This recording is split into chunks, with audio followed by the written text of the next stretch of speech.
Liverpool advanced to the fifth round of the FA Cup, with some people asking the question of whether or not Arne Slot's men have turned a bit of a corner.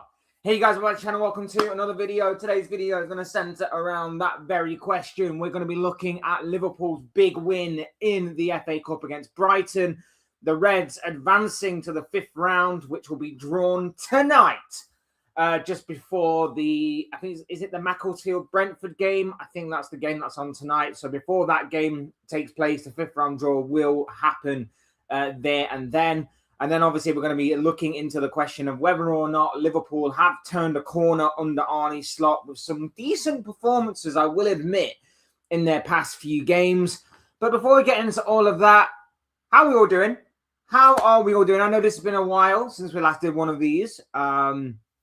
I've had a busy week, personal and family-wise. So, yeah, I haven't done one of these for a while, but we're back on the train again. We're back on the journey again.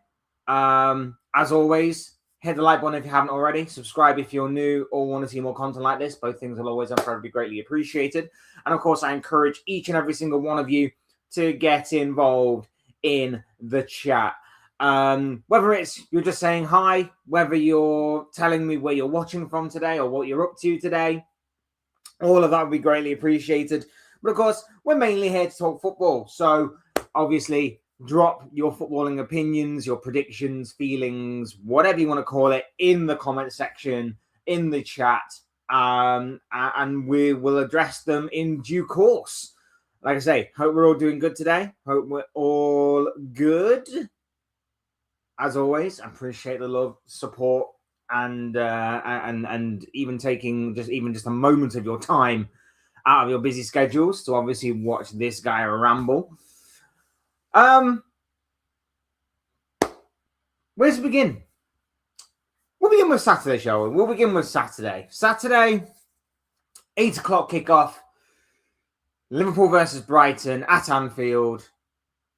Massive game in the fourth round of the FA Cup. One of Liverpool's last saving graces to kind of save this season from being completely and utterly destroyed, mocked, ridiculed, and embarrassed. And Liverpool passed with flying colours. Liverpool passed with flying colours. And it was actually one of the more enjoyable performances that I've seen of Liverpool this season. It was actually decent. And I haven't said that too much this campaign. It was a game in which some of the football was really good. It was a game in which some of the football was enjoyable to watch. It was some football that quite easy on the eye at times even. It was actually a very good performance. And I wasn't expecting it going into the game. But Liverpool did really well. They did really, really well in obviously just getting the win in general. Just getting the win in general, advancing to the next round of the competition.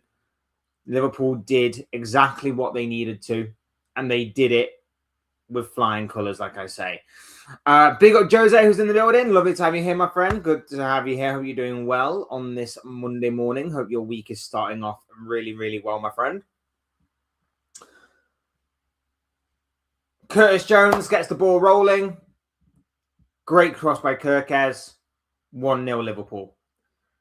Second goal, again, lovely bit of play. Gakpo, great ball across to Salah. Salah with a beautiful little layoff to Szoboszlai. Sees the run, waits the pass perfectly into the path of Szoboszlai, and he makes no mistake in firing into the back of the net. And then Mo Salah wins a penalty and then steps up to convert the penalty in what was, I'm going to say, a great way of capping it all off. Rio Ngamoa should have got Liverpool's fourth, but no VAR means it wasn't overturned as being offside. It wasn't offside. Ngamoa was robbed of a goal there. But luckily, it didn't have too much bearing on the game. Liverpool still won. Liverpool advanced to the fifth round of the FA Cup. And you know what? hopefully we get a good tie. Hopefully we get a good tie. And by a good tie, I mean a favourable one. I don't want to face another Premier League side, mainly because, it's not what the competition's about, facing Premier League sides. You can face Premier League sides all season long. I'm looking for a simple tie, or at least something that might be a little challenging, an away tie against a Championship side or a League One side if they're still in. I mean, the lowest ranked side is obviously going to go to Man City, and the second lowest ranked side is going to be going to Arsenal. So there's no point asking for like Mansfield or Macclesfield or whoever. So we may have to make do with another all Premier League affair, which Liverpool seem to get the majority of the time in these competitions anyway. But Liverpool are through. That's all that matters. And it was a very, very good performance. Like I say, very good performances all around. Milos Kerkez. Let's start with Milos Kerkez, shall we? I said to anyone and everyone that would listen, Milos Kerkez is incredible. He just needs the right positioning, the right role, and you will see the best of Milos Kerkez. And I feel like over the past few months or so, we have started to really see that. We have really started to see that. Milos Kerkez has been vastly improved. And I think on Saturday night, he gets an assist for the Curtis Jones goal. Probably unfortunate not to maybe get a goal. I love his intensity. I love his passion. I love the fact that he wears his heart on his sleeve. I love everything about this guy. And we're starting to now see that this inverted role is seemingly in the past. Him being his natural self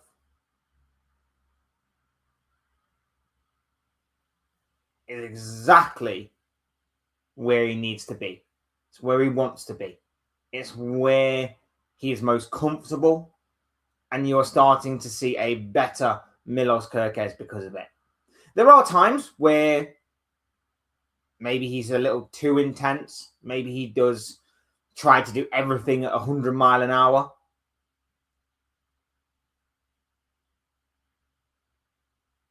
But the guy is awesome. And we're starting to really, really see that come to fruition now.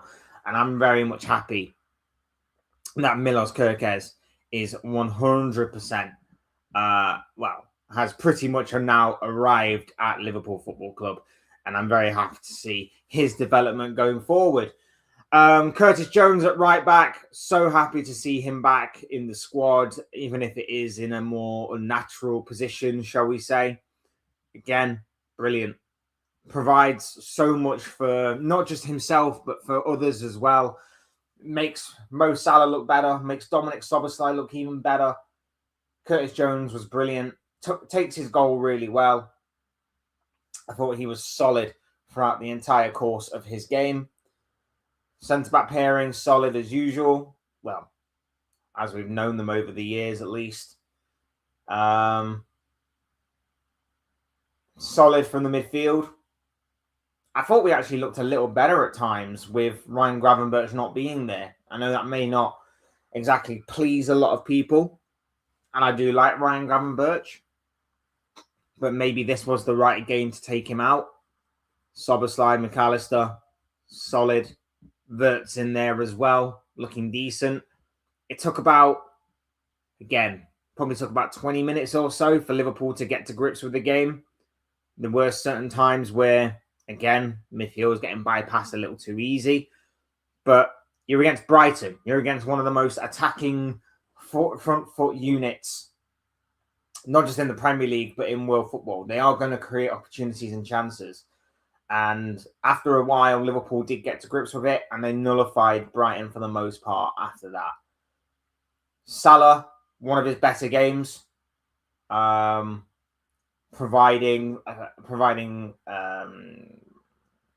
threats down that right-hand side, whether it be through his dribbling, his passing, shooting, his movement, all of that's good stuff. Salah was on point in that game, and it's great to see. And I really, really hope that we get to see more of that from Mo Salah going forward.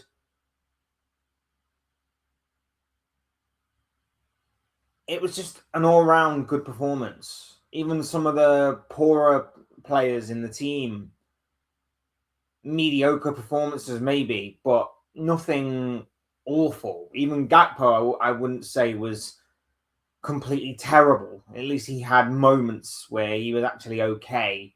Nothing amazing, nothing to write home about, but again, decent enough moments.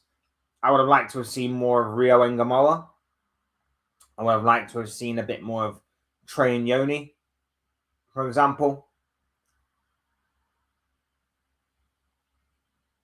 But I can't complain with the result. And like I say, this is what we need to save our season. Obviously, Champions League, we'll address that bridge when we come to it. But I'd like us to go for the FA Cup. I really, really would like us to go for the FA Cup. Wembley, FA Cup, another trophy in the cabinet. I would like us to go for this competition. Mainly because, obviously, Premier League's out of the question. Carabao Cup's already done and dusted. So, winning the FA Cup would be big. It wouldn't save our season completely. Of course not. I'm not saying that solely the FA Cup is going to save our season. But a Champions League and an FA Cup, things may start to look a little differently as far as what we're concerned. But again, we've got a long, long way to go before we can get too ahead of ourselves on that one. But it has opened the question. It has kicked off this question of whether or not Liverpool have turned a corner this season. Now, it's obviously taken a long, long time, if that is the case, to actually happen. Liverpool have had a shocking season. The level of excitement and optimism that pre-season brought into this football club has obviously dwindled and died as the seasons wore on.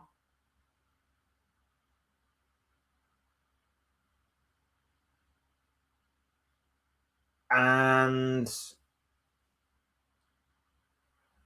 yeah, it actually feels weird to actually have a positive kind of stream for once. A positive stream where I'm talking about Liverpool in a somewhat positive way, because it's just been that poor.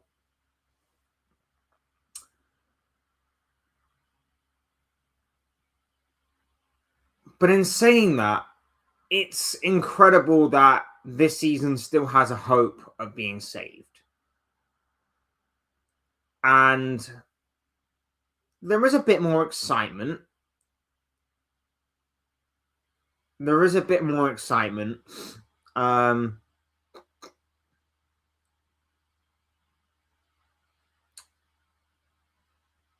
Right now, because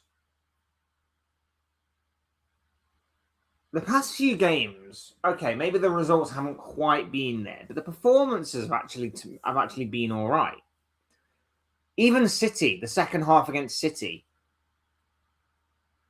we were okay in that game. We weren't great.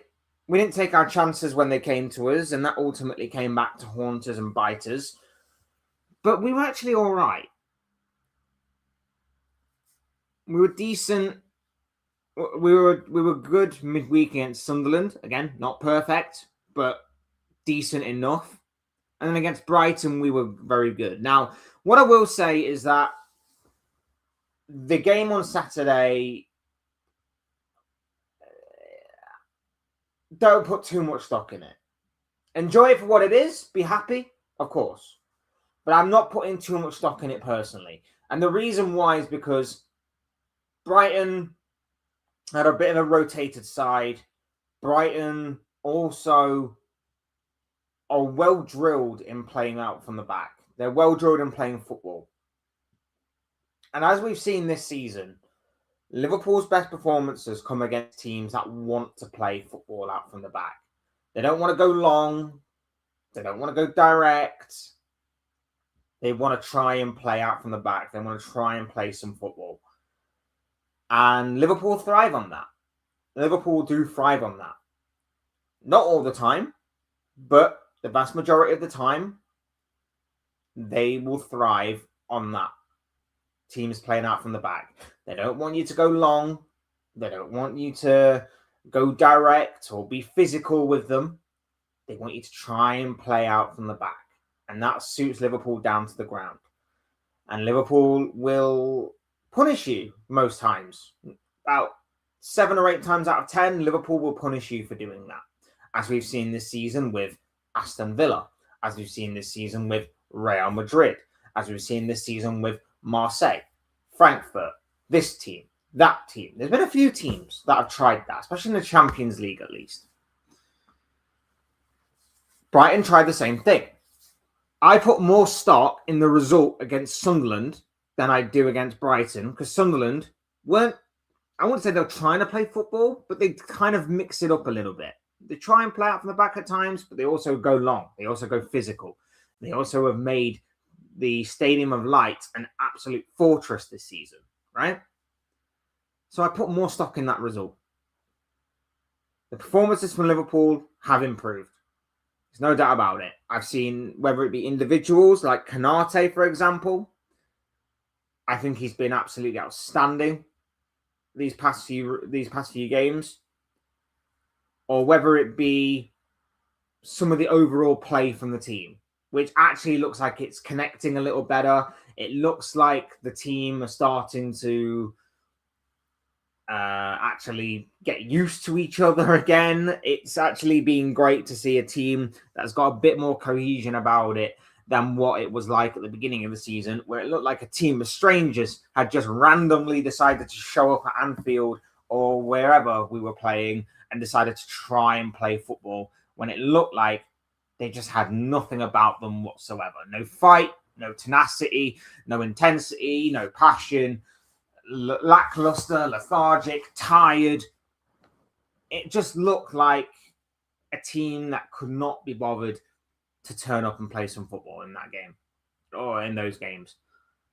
Now I think the corner is slowly starting to turn, but I am very hesitant to say that this is it now. Very hesitant to say that. Why?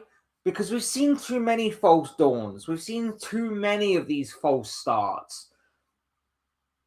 Every single time that you can name this season of a good result, we haven't kicked on in the way that we should have done or we hoped we'd do.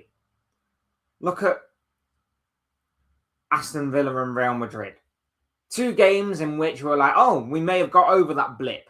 We may have got over that blip. We beat Villa. Very tough game. No one really beats Villa this season. We've gone and beaten Villa. Oh, we've also gone and beat the second best team in Spain. Oh, wonderful. We've just gone and beat Real Madrid. We actually dominated Real Madrid. 1-0 flattered Real Madrid. Let's really kick on from here. Let's really show the Premier League that we are not going to take this line down, that we're back. And then we go and lose to Man City. We go and lose to Forest. We get absolutely battered in our own backyard by PSV. Those are the kinds of things that I am talking about when I say false starts. We have the unbeaten run, which was the most underwhelming, uninspiring unbeaten run I think I've ever seen in world football. It's the only saving grace that Arne Slot had during the December to mid-January period of the season.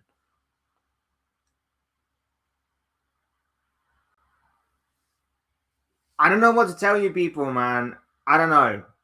I'm not getting too ahead of myself. I see people online talking about it. I see people online saying that Liverpool have turned a corner, that Arne Slot's proved everybody wrong, that people that are Arne Slot out have been left with egg on their face and been left embarrassed by the situation at hand. And I say to those people, 1 or 2 results doesn't change my opinion. 1 or 2 results does not change my stance on what I see of things right now. I'm still slot out. But continue to play this way. Continue to prove me wrong in terms of the performances and the results, whether it be in the Premier League to get Champions League football, whether it to be Champions League winners this season, or whether it to be the winners of the FA Cup. Continue to prove me wrong, and I will say that I'm wrong. I've always said, like, I hope I am wrong in everything that I've said about Slot, everything that I've said about Liverpool. I've always said, like, I'm open to being wrong, and if I am wrong, if I'm proven wrong, I will very happily take that L. I will very happily be like, I got something wrong. Oh no, shoot me. You know, I will very happily be called out for being wrong on this. Because at the end of the day, I still win. If Arne Slot wins the Champions League and the FA Cup, for example, I'm wrong in my opinion, but I've also seen my team win a Champions League and an FA Cup in the same season. I'm also seeing my club win their 7th Champions League and another FA Cup to add to our collections. I'm not really a loser in that situation, am I? I will very happily say I'm wrong if things improve. But 1 or 2 games here and there, I mean, even on my old videos of saying that Arne Slot has lost the plot, calling out Slot for saying this, for saying that, for saying the other, I have people comment on those videos after Liverpool had won against Sunderland, after Liverpool had won at the weekend. And they basically go, are you going to apologise to Slot? I'm like, no. No. 1 or 2 results does not mean anything. Because as we've seen all season, Liverpool have managed to pick up 1 or 2 results here and there. It doesn't change what has happened in the next game or two. That Liverpool then falter and stutter and go back to being mediocre again. I want to say Liverpool have turned a corner. I really, really do. I really want to say that Liverpool are going to kick on now and that Champions League football is going to be secure for next season. We're going to go on and secure a 7th Champions League title. We're going to go and win the FA Cup. But I can't guarantee that. I'm more optimistic than I was a couple of weeks ago. But that optimism, it's not exactly sky high. It's not exactly all-time rocket high. Still got a long way to go. Still got a long, long way to go. We just hope that obviously things change. We hope that obviously things get better. And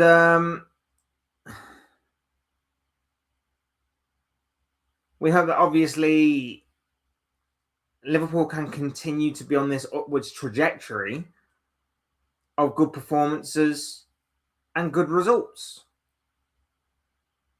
But whether or not that will happen or not remains to be seen. Remains to be seen. I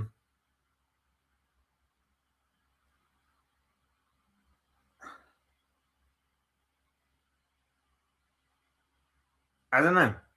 I genuinely don't know. Look, and like whether you can tell or not, I'm happy. I'm happy about the result. Happy about the performance. Slot deserves some credit for what happened. Players deserve some credit as well for what's happened at the weekend. Everybody goes home a winner. Everybody goes home a winner. We move on. We've got big games coming up in the Premier League. We've got big games coming up in the depending on who we get in the FA Cup, of course. I can't remember 100%. I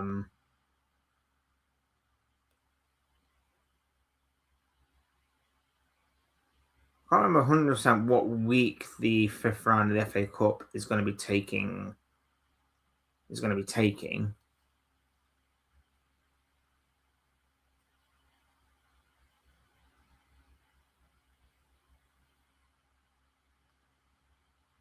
So that's going to be interesting. Although the 5th round normally is a midweek thing, isn't it?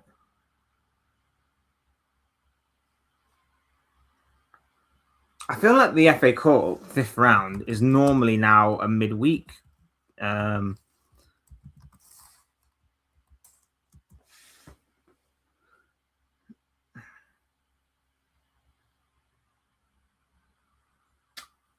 Oh, well, they're saying it's about the 7th, the 8th of March. I thought it was a midweek. I thought sometimes they play the FA Cup midweek.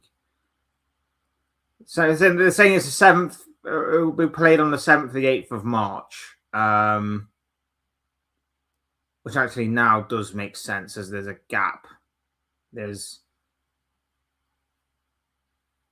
a gap there.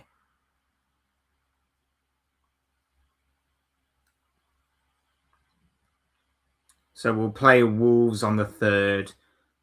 That weekend is then free, and then we've got Tottenham the weekend after. Yeah, so probably then. So it's not too long until the 5th round. Not too long, good couple of weeks. But like I say, it's going to be an interesting one to see who we get.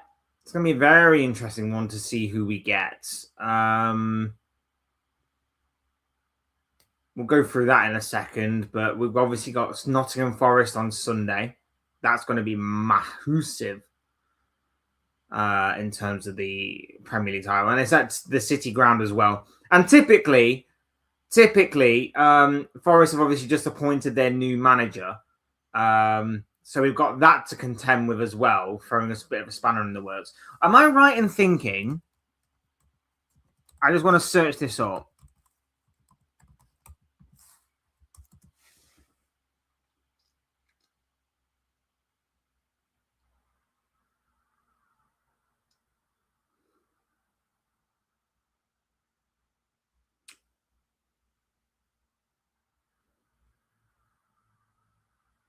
I just want to search this up.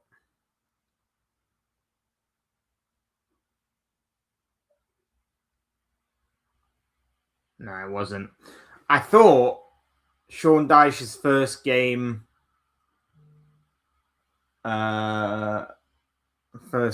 for Forest was against us.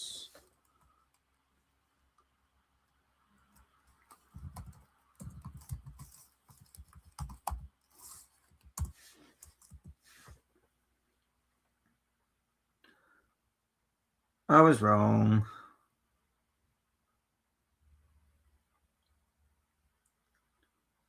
Still was Dyche, but it was somewhat later on, wasn't it? Yeah, mid-November. Yeah, I got it completely wrong. I got my timetable completely wrong. But yeah, we're having to face a Nottingham Forest side who are going to be under their new head coach. So that throws a bit of a spanner in the works, like I say. Then next week, we're taking on West Ham. 3:00 game on Saturday. We then got Wolves to contend with midweek a few days later at Molineux. Then obviously it will be the FA Cup weekend. Then we'll face Tottenham the weekend after at Anfield. Brighton then follow 6 days later. 12:30 kickoff that one on the Saturday. Obviously we'll have Champions League factored in at some point. So that's going to be interesting to see when the Champions League quarterfinal is going to be factored in. But they obviously haven't yet because the playoff games are still to be played. The Brighton game is the last game before we have the international break. And then when we come back, we're against Fulham at Anfield. Merseyside derby then follows away to Everton. The first time we'll be making a trip to the Hill Dickinson Stadium there. Then Palace at home. Man United away, Chelsea at home, Villa away, and then we cap off the final game of the season with a home tie against Brentford. So massive games coming up, and the end of the season is extremely tricky. Extremely tricky. Like Fulham, not an easy place. Not an easy team to play against. Hill Dickinson Stadium, the first time Liverpool are going to be there, you just know that those guys are going to be really up for that one. Cup final and all that. Palace, Palace not as threatening as what they were at the beginning of the season, but who knows what they're going to be playing for or fighting for by that point. Man United, massive top 4, top 5 battle in that game between the two teams. Chelsea is the same. Aston Villa could be the same. And then Brentford on the final day. Again, Brentford aren't exactly too far away from us. But at the same time, you probably wouldn't expect them to be in and around the top 4, top 5 race. But they still could be contending for Europe if obviously things continue in the trajectory that they're going for Brentford. So they could still be fighting for something on the final day, depending on obviously how things go between now and then. So we've got some massive games coming up. We've got some exciting encounters, but also some very much threatening ones that we're going to have to contend with.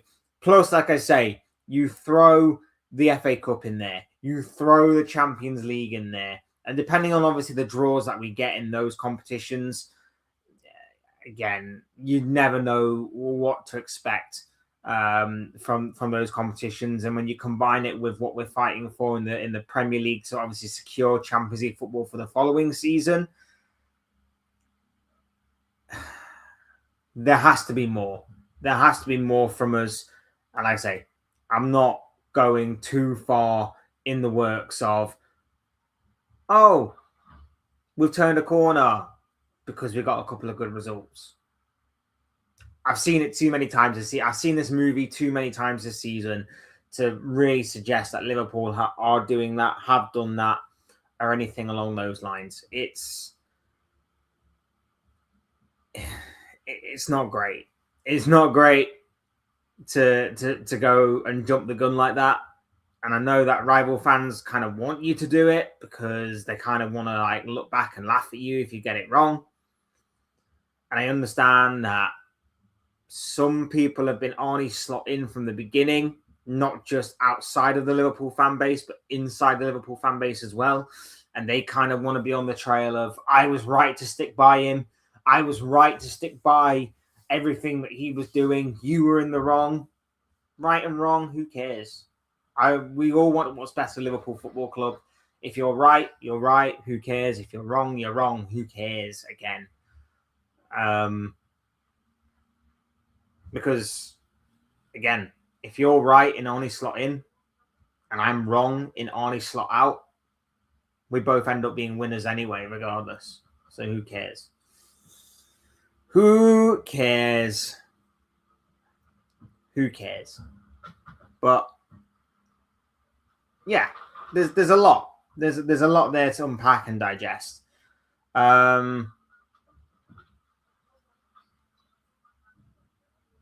I'm very much intrigued, though. By how we play out the rest of the season. Got a lot going on. Like I say, there's a lot of tough games coming up. Sunday against Forest. Sunday against Forest is massive. Massive. We get a good week's rest before that game. We need to be ready for it. And we need to be ready for anything and everything that Forest could throw at us. Like I say, we're facing a Forest side that are going to be slightly rejuvenated because of the new manager. We're going to be facing a Forest side that are probably going to throw a little bit of a curveball at us because of that new manager. we have to be ready. We have to be prepared. We can't take anything for granted. We can't go in thinking it's going to be the same old Forest of Sean Dyche, that kind of ball. It's going to be slightly different. It's going to be slightly different. And not only that, but those players are probably going to want to perform for their new manager. And if that is going to be the case, that means that their performances may be taken up a level or two. And again, if that is the case, it is probably not going to be great for us in having to stop that. We know that Forest have been a thorn in our side in recent years. We know that Forest have obviously been difficult for Liverpool to kind of beat. But we are at home. I know that doesn't exactly mean too much this season, but we are at home. No, we're not. We're away. I thought we were at home. Of course, we lost to them away earlier on in the season. My mistake. I'm looking at the wrong game. We are away from home, so that doesn't exactly help us either.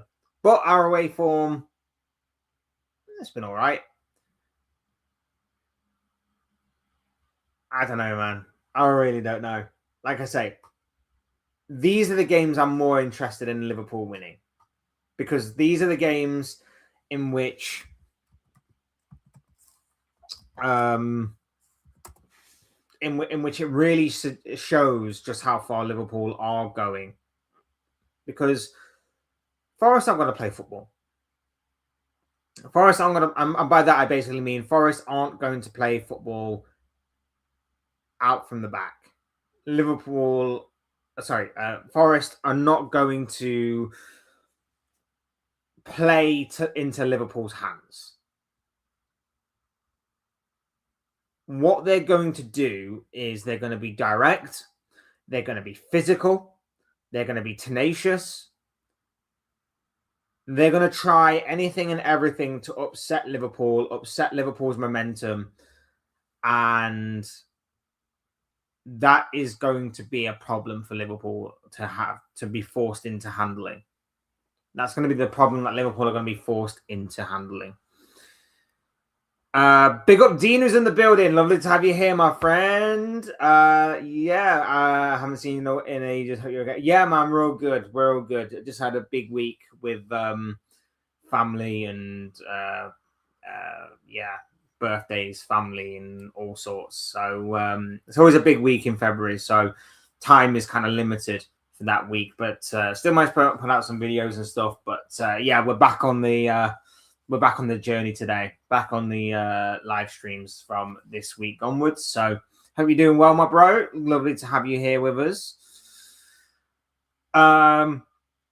Forest are going to disrupt us. Forest are going to try everything in their power to disrupt us, and we have to remain 100% focused. We have to remain focused. We have to remain patient and not throw away what we've managed to do these past couple of games.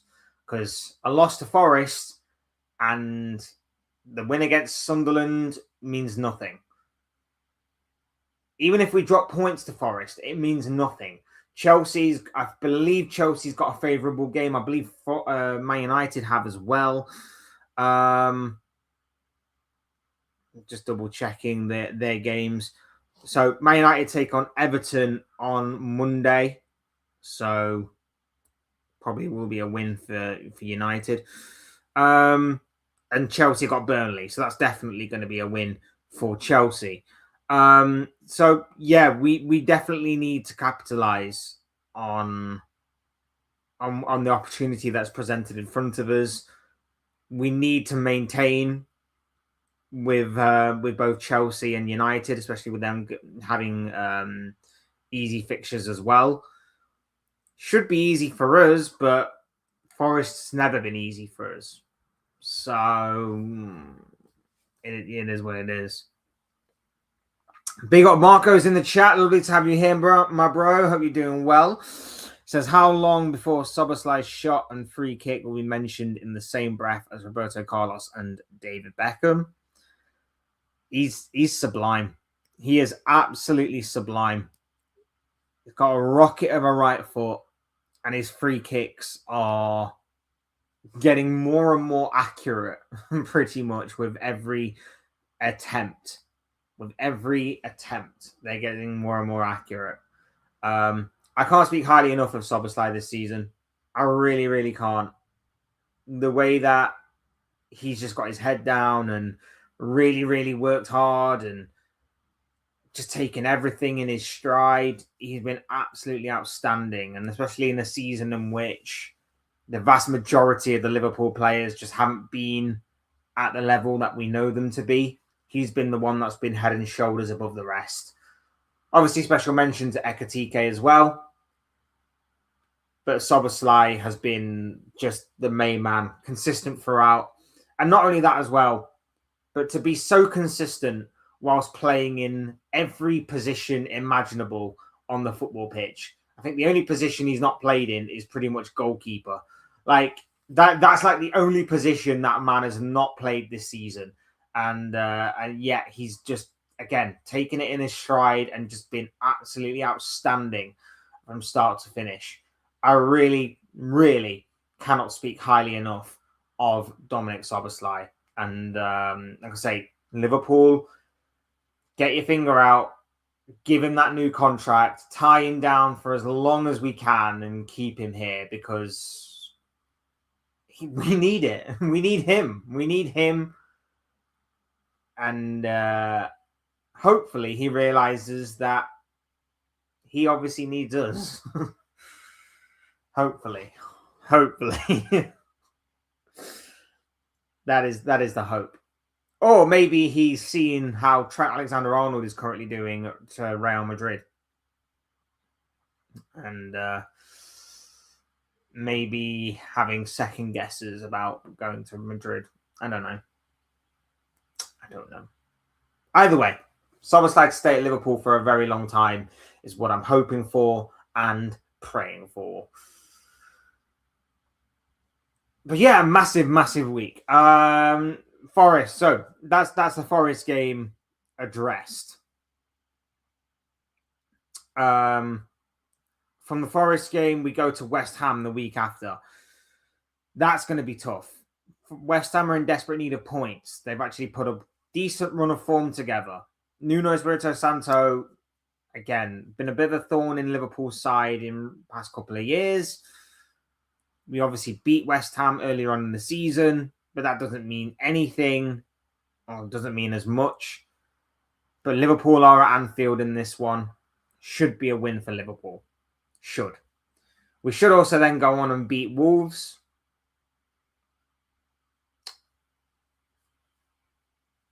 But again, I don't know.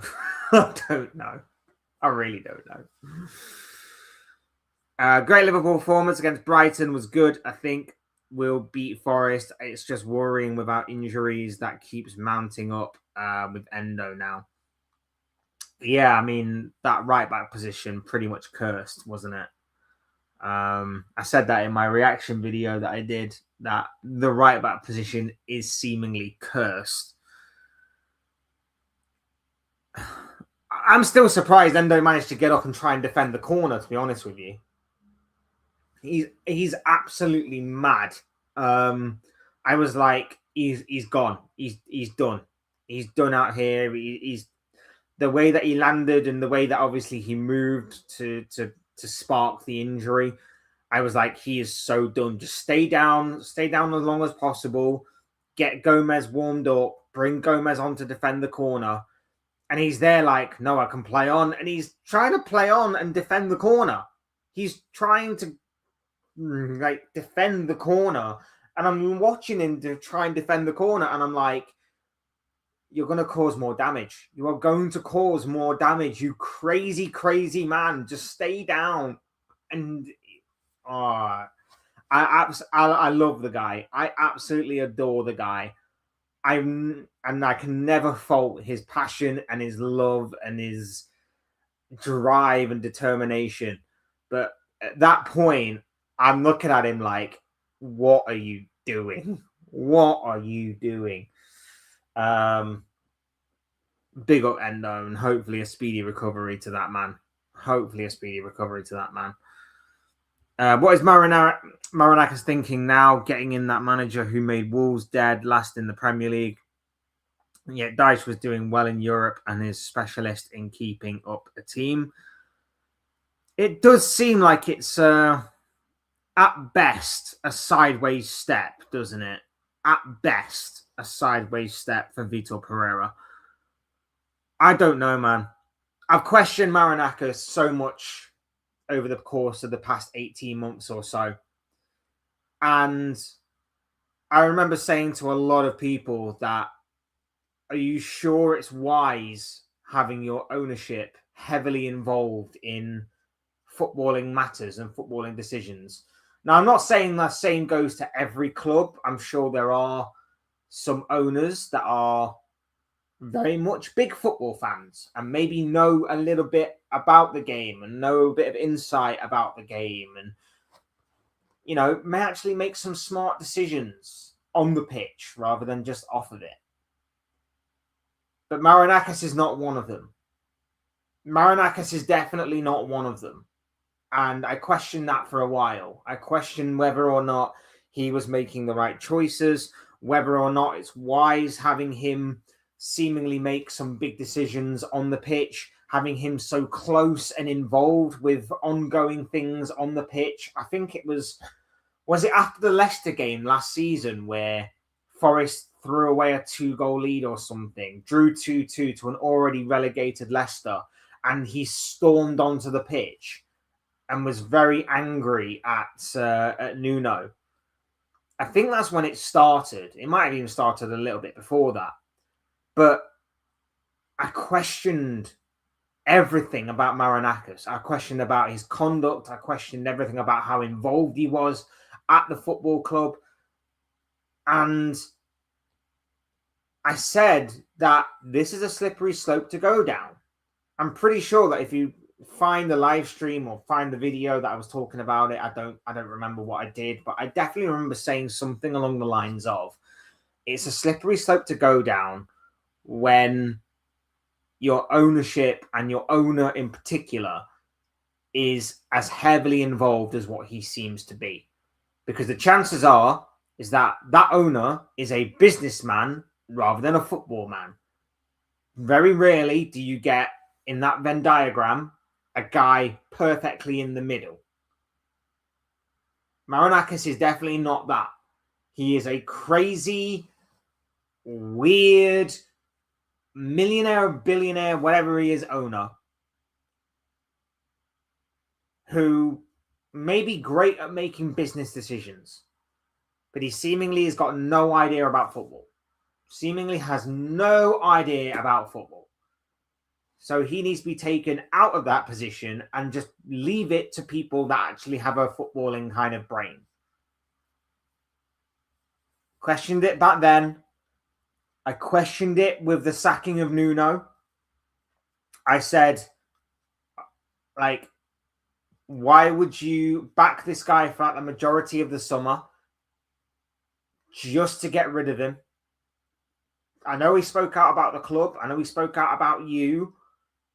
But if you're not giving him what he wants or what he needs to succeed, then why did you proceed to still back him in terms of keep him in the job?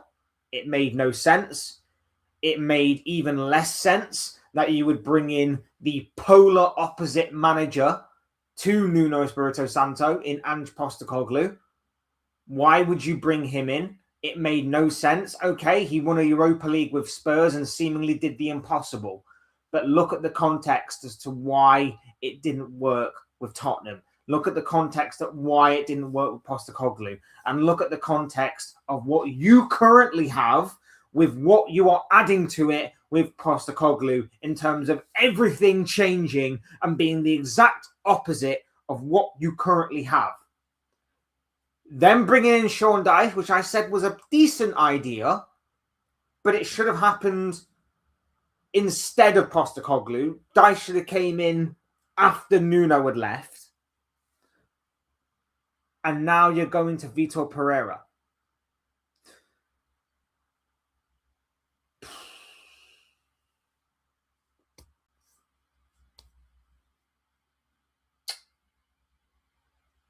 I don't know, man. I really, really don't know. I really, really, really don't know. I really, really am struggling to work all this out. I'm really, really struggling to work it all out. I don't get it. I mean, I'll be doing a video on the relegation battle as well as the top four battle at some point, I'm sure. But I'm just briefly looking at Forest fixtures.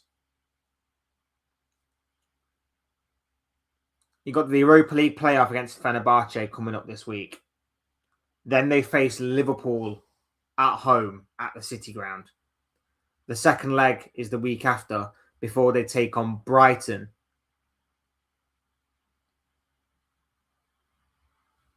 at the beginning of March, away from home.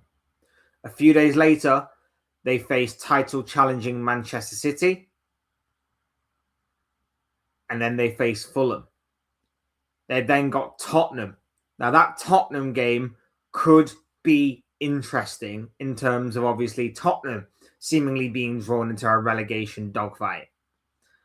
Then they face Aston Villa. Champions League chasing Aston Villa.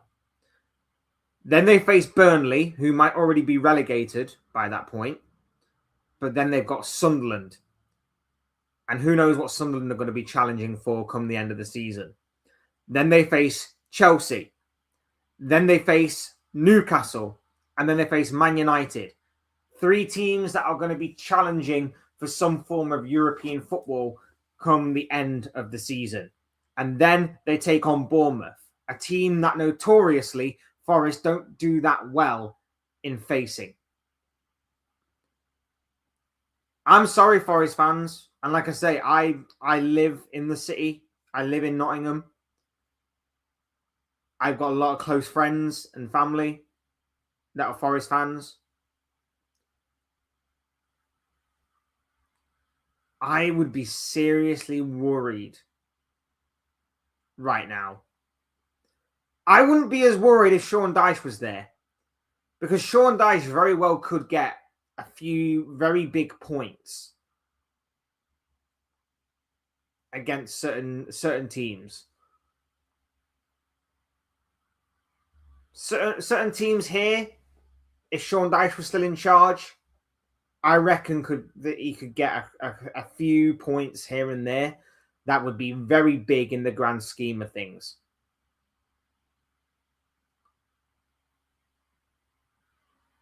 But with Vitor Pereira in charge, I wouldn't be so sure.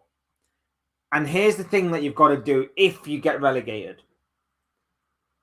Forest fans can't turn on the manager. Forest fans can't turn on the players. You can give them their fair share of the blame if you like. That's fair. But if no one is once again going to look at the ownership and look at Marinakis and say that he has ruined what was a very exciting and optimistic season as far as what Forest were concerned, I'd be concerned about what kind of hold this guy has on the fan base. Because this guy seemingly can't do nothing wrong. And yet he has appointed 3 different managers this season after Nuno. And I don't think they're going to be that great. I don't think this third one's going to be that great. You've gone through 3 managers already this season. This is now the 4th. He ruined your summer. The transfer window was just weird and baffling, to say the least. He kept Nuno in the job, even though it was clear that the relationship between them had dissolved. The relationship between them wasn't as strong as what it once was, and he wasn't being given the right tools that he wanted. He brings in a manager who's the polar opposite of everything that Forest have done these past 18 months.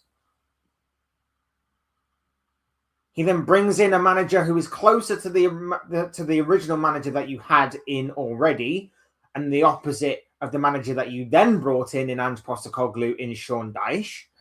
And now you've gone with a manager who was doing so poorly at Wolves, he got the sack after not winning a single game with them this season.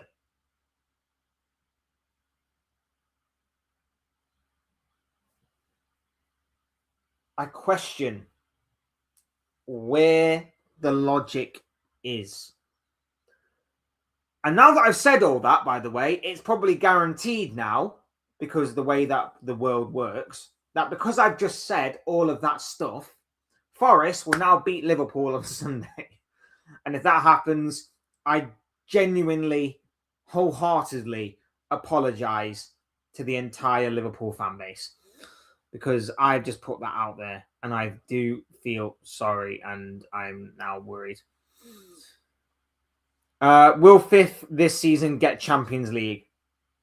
It's not guaranteed. It's not guaranteed yet, but with the amount of teams that are in Europe this season, you would imagine that fifth will get England a Champions League spot, yes. Not a guarantee, not nailed on, but you would imagine that if England get enough teams through to advanced stages of all three competitions in Europe, Europa League, Europa Conference League, and of course the Champions League, you would imagine that fifth will get Champions League football this season in the Premier League. If Liverpool win the Champions League or the FA Cup, do you think Slot will stay? If it's just the FA Cup, no. If it's the Champions League, I think yes.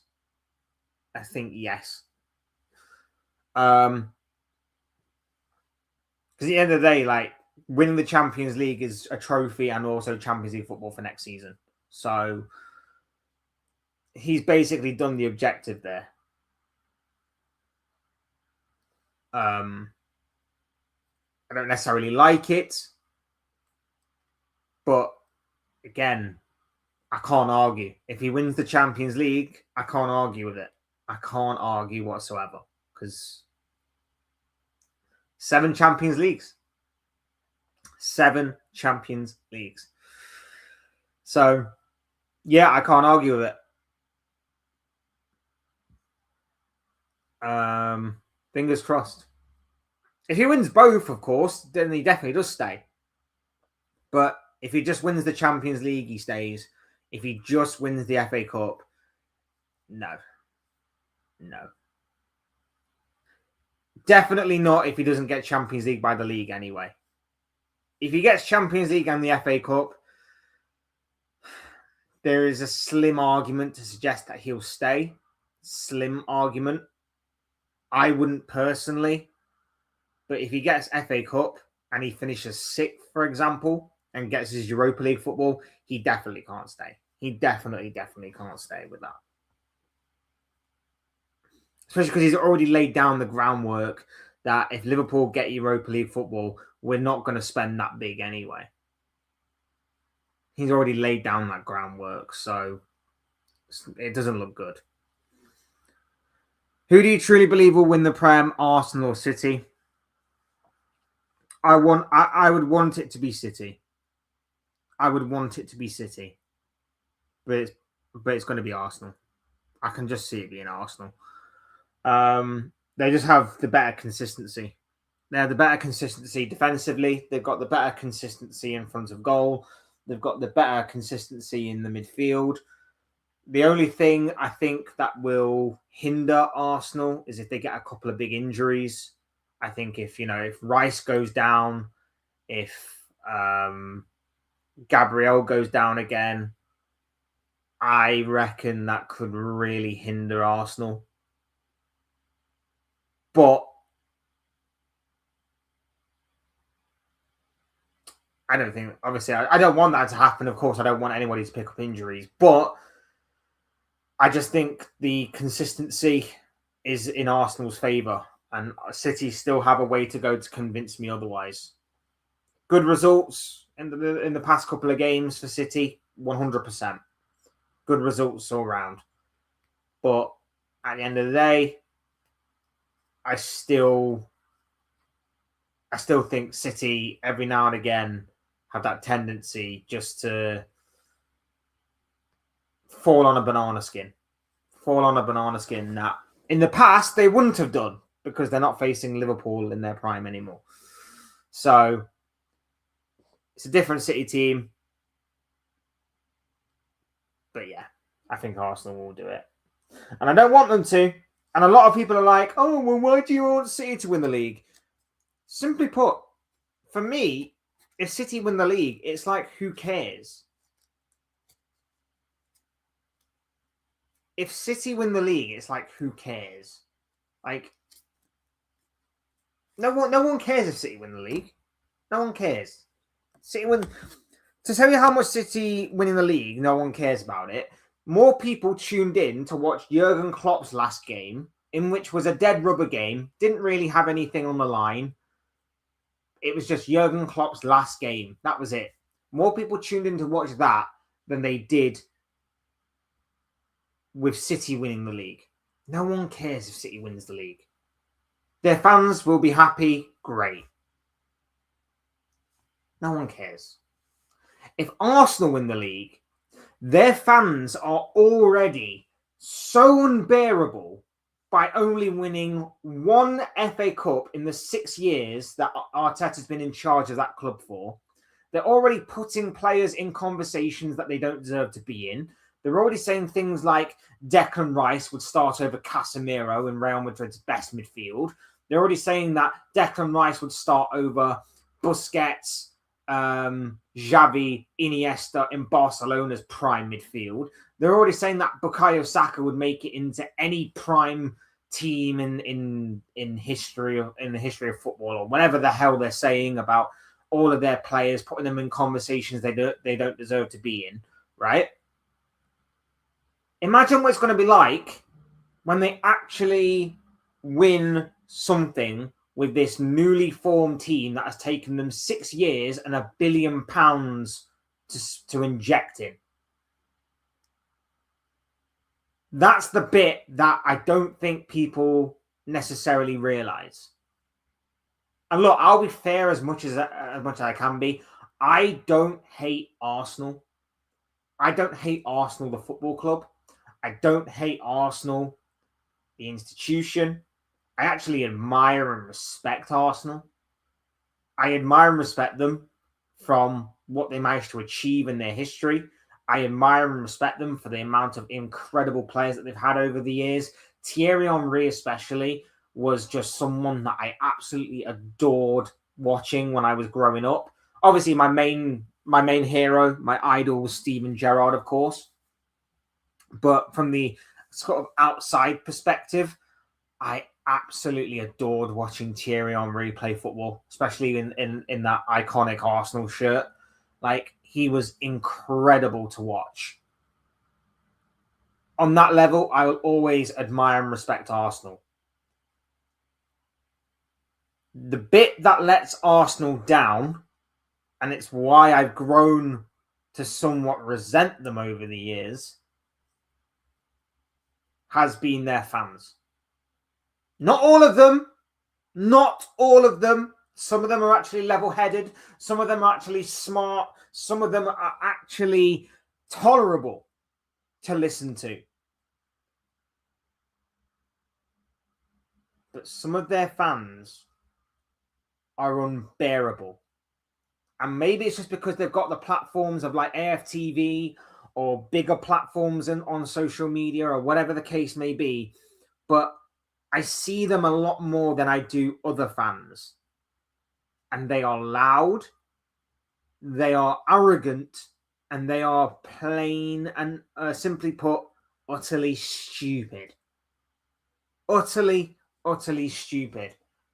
I mean, there was a clip after the Brentford draw the other day, and it's basically Lee Judges on AFTV talking about how, the beds the players slept in would have been different. Playing or the food was different, or something ridiculous like that. It was on social media. It was doing the rounds, and I basically retweeted and just said, like, look, no one hates Arsenal Football Club unless obviously you're Tottenham and Chelsea and rival fans like that. But the fans let the team down so much. Certain sections of the fan base let the team down so much.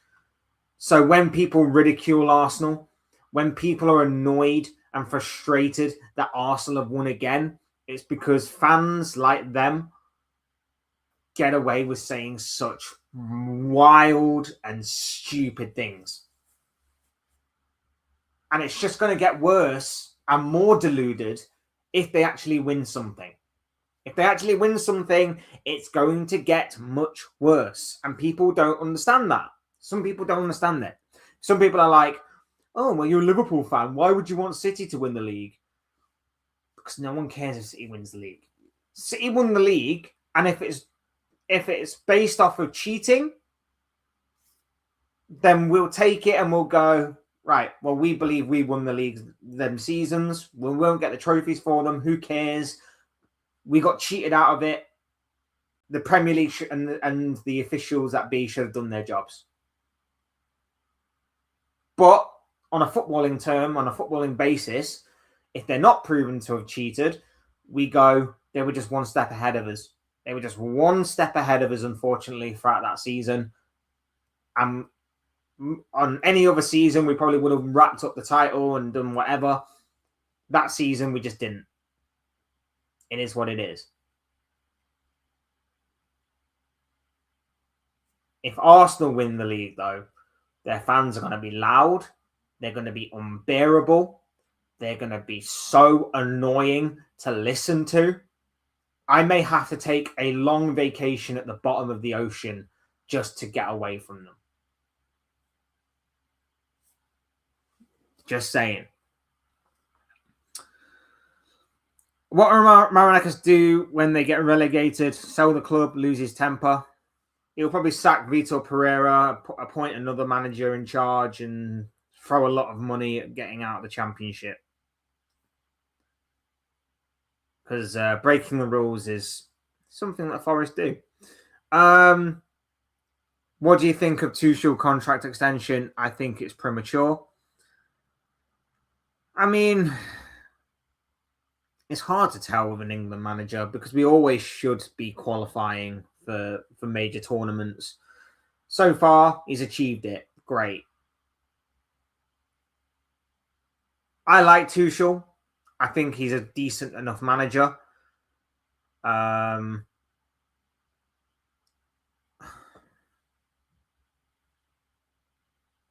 don't know.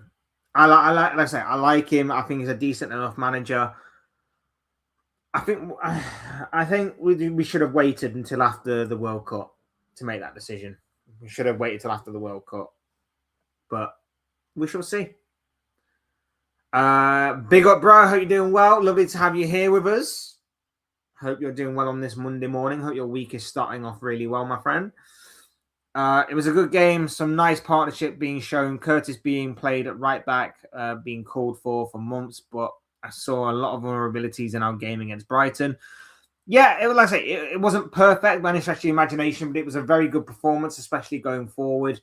Injuries not really helping us in certain positions, but I did feel like once we got past the opening 25, 30 minutes of the game, I did feel like Liverpool started to take a hold of the game, started to get control of it.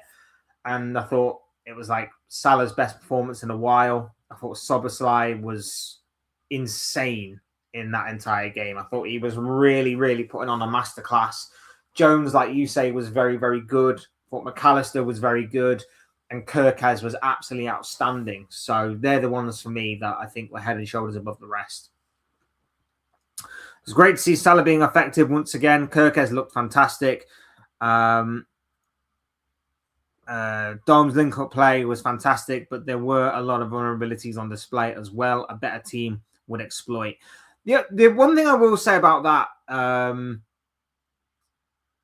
the one thing I will say about the vulnerabilities is we are against Brighton. and Brighton play football, they play on the front foot, they're going to create opportunities and chances against any team, even the most defensively sound teams. They're going to have opportunities to get in behind us. It's whether or not they take those opportunities or not. Especially with us playing a makeshift right back as well. You know, there were going to be opportunities for and a midfield that is often so wide open, like ours has been this season. There are going to be opportunities for Brighton to exploit there. So I'm not so necessarily worried about Brighton exploiting our vulnerabilities. A better team exploiting them would make it worse because they've been there all season. And I come to expect that. Do I like it? No. I'd like us to be a bit tighter. I'd like us to maybe not give them much hope in that regard. But I kind of expect it from teams like Brighton that want to kind of play football against us. I kind of expect it from teams that are going to get the ball down, try and play some quick football, try and work their way through the press, beat the press, between the lines, that kind of thing. They'll do that. Brighton will do that. They'll try and exploit us for that. And it's about whether or not we stop them. And I thought for the most part, we did. I don't remember them having too many clear-cut opportunities in the game. And like I say, as the game wore on, I did feel like we did suffocate them and ultimately kill them off by scoring at the right times.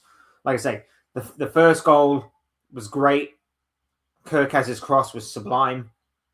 Jones finished it off really well. The second goal was a lovely bit of play.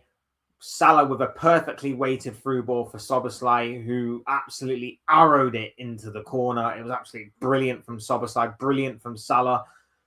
And then the third goal, the penalty, just ultimately put the cherry on top of the cake. And, well, Rio Engamoa's goal would have put the cherry on top of the cake, but unfortunately, like I said before, VAR not being there didn't help. He was on the side. The goal should have stood. But I'm very much happy with the performance. And it was actually enjoyable football for the most part. And I don't think we've said that a lot this season. So I feel like we should be grateful for that kind of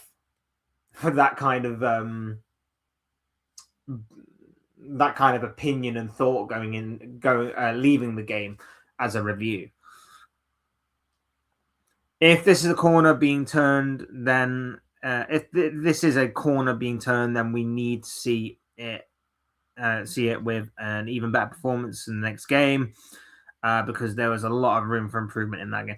Yeah, I mean, I'm not saying it's perfect. I'm not saying it's perfect, but there were a lot of people online saying that a corner has been turned. And earlier on in this live stream, I basically said, I hope you're right, but I need to see more. I need to see more consistency. I need to see tighter performances. I need to see us being more clinical in front of goal. I need to see our decision-making, especially our decision-making. Our decision-making at times can be so poor in front of goal. It really, really can. And the majority of that does stem from one particular player. One particular player in particular definitely does stifle our threat in front of goal. But yes, we do need to see more. If a corner has been turned, we need to obviously hope that this is genuinely it and we're not seeing a false dawn or a false start again, as we've seen a number of times this season. Oh, we win against Villa and Real Madrid, and then we lose to City, we lose to Forest, we lose to PSV, that kind of thing. We can't see that again. We need to obviously go and beat Forest in a professional manner. We need to go and beat West Ham, Wolves, and whoever else we've got after that. We need to obviously finish the season off strong, not just in the Premier League in terms of securing Champions League football for next season, but with obviously the FA Cup and the Champions League are still potential trophies for us to accumulate this season. We need strong performances. I agree with you. Every online fan base is garbage, to be frank, because of all the fake narratives and garbage that get spun on YouTube and other social media platforms. Big up Red Rebellion. Hope you're doing well, my bro. Lovely to have you here. That's why I try and be different to all them. I don't say things for the sake of saying things. I don't sit here and, say opinions that are going to get me clicks and likes and views and interactions and stuff. I'm not clickbait. I'm really not. I ask questions. I try and think things through logically. I try and look at every angle. I try and be as fair and as neutral as I can, even when talking about my own team or whether I'm talking about rivals of my own team. I attempt to try to be as fair as I can in this on this platform that I've created. And that's why that's why I try and be different, because I look at all the other, especially bigger accounts, whether it be on social media like X or Instagram, and I see that, everybody is just trying to troll. Everybody's just trying to rage bait. Everyone's trying to get clicks and interactions, whether it be through stupid analysis, boring analysis, basic analysis, or whether it be through banter, which actually isn't banter, it's just stupidity.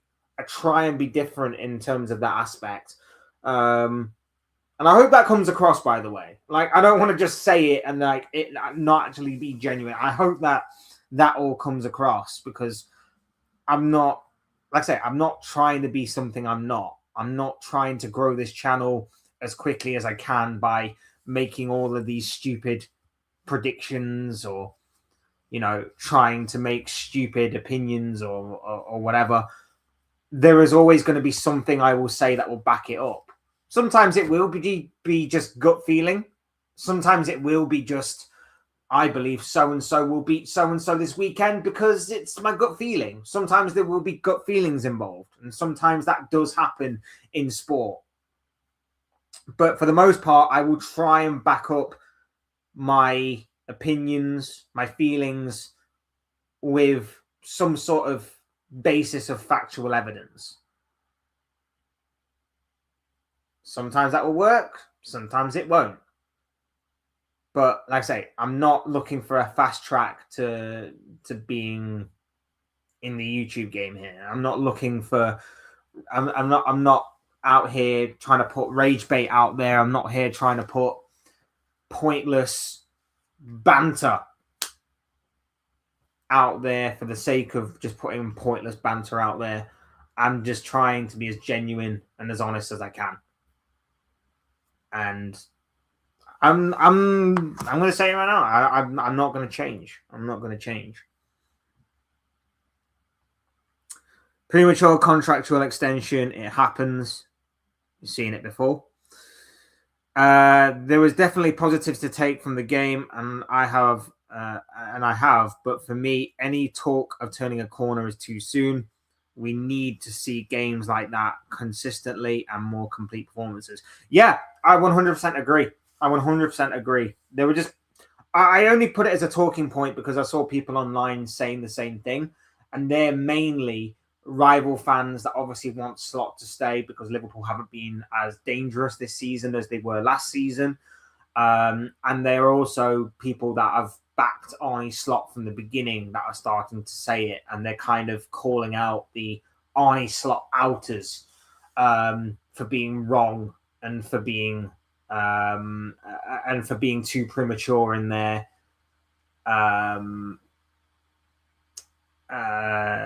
in their calling out of Arnie Slot, shall we say. And even I got it a little bit when, on my previous videos where I've called out Arnie Slot for some of the things that he said in press conferences and interviews and stuff. I even got a couple of comments after Liverpool beat Sunderland and even after Liverpool beat Brighton and said, "What are you saying now? Are you still saying this? Do you still want Arnie Slot out?" That kind of thing. And I'm like, yeah, because if I basically based it off of one performance and one result, I'd be a flip-flop. You call me a flip-flop for calling him out 1 minute and then wanting him to stay the next. if people are like that, then they're the flip-flops, right? Because I'll call it out for how poorly our season's been so far. But if I simply go, oh, you know what? We beat Sunderland. We beat Brighton. Maybe it's not all that bad. I'm actually only slotting right now. You call me a flip-flop. You'd say I'm easily swayed by whichever direction Liverpool are going in for that brief moment. We need to see more. And what you're saying here, bro, is 100% correct. We definitely do need to see more.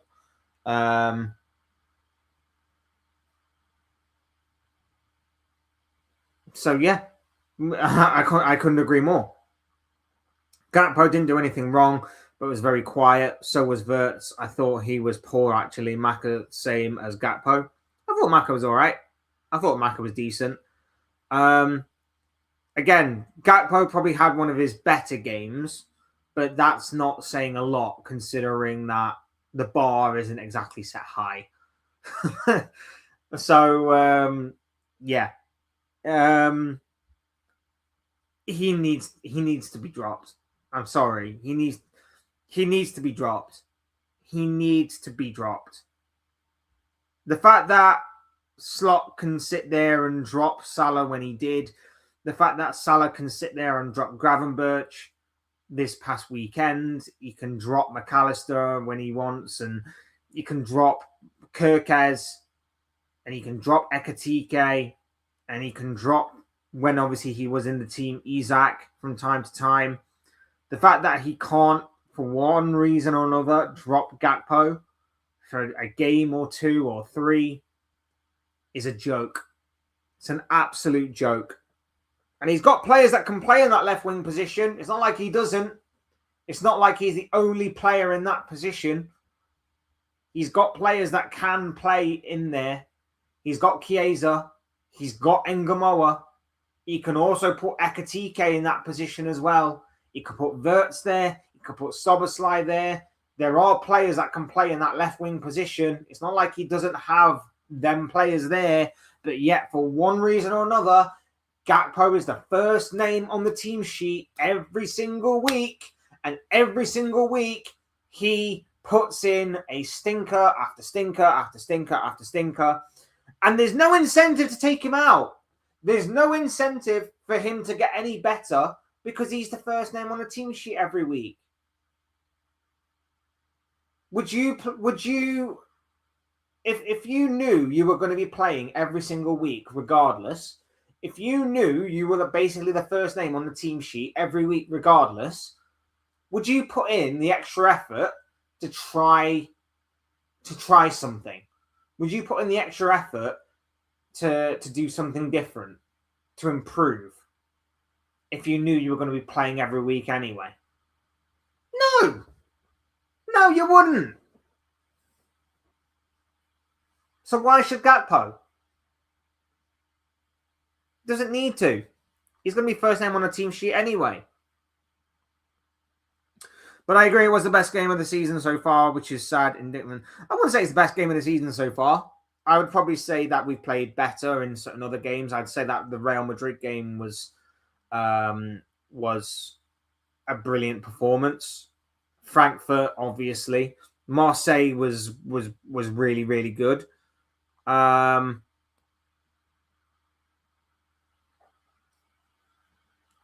think the two games against Arsenal were decent. Karabag was brilliant. I wouldn't say that was our best performance of the season, but it was pretty good. It was pretty good. Probably thinks he will never go through a match where an opposition team gets opportunities. Football is played between you two. Cool. I just won. Okay, between you two.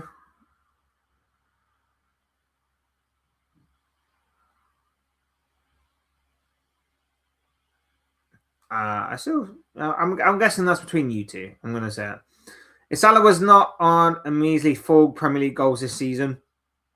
we would not be sitting in fourth spot. 29 goals last season already had us on minus 25 goals.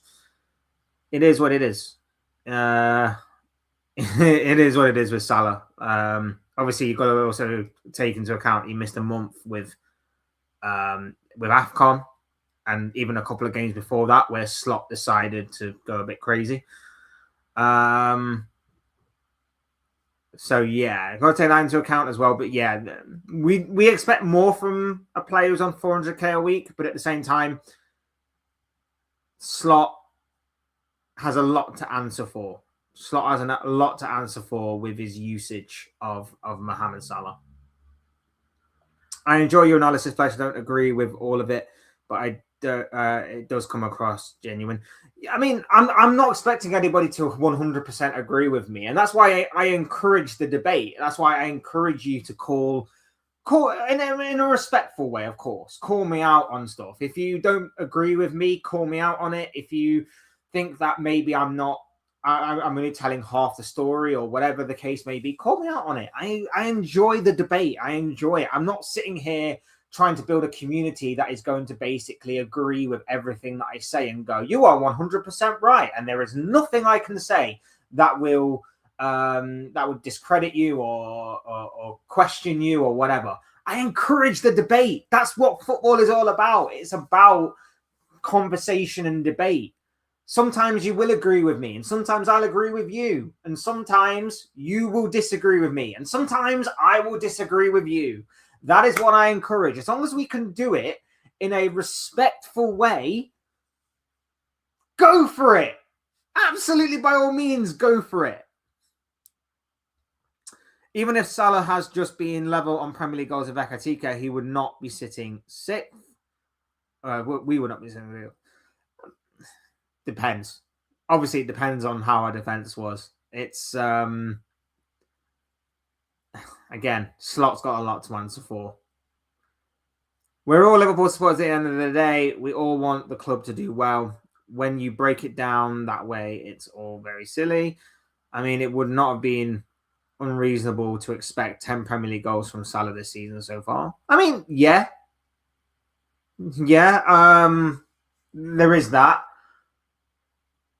Again, though, I think a lot of it is down to style, how we've played.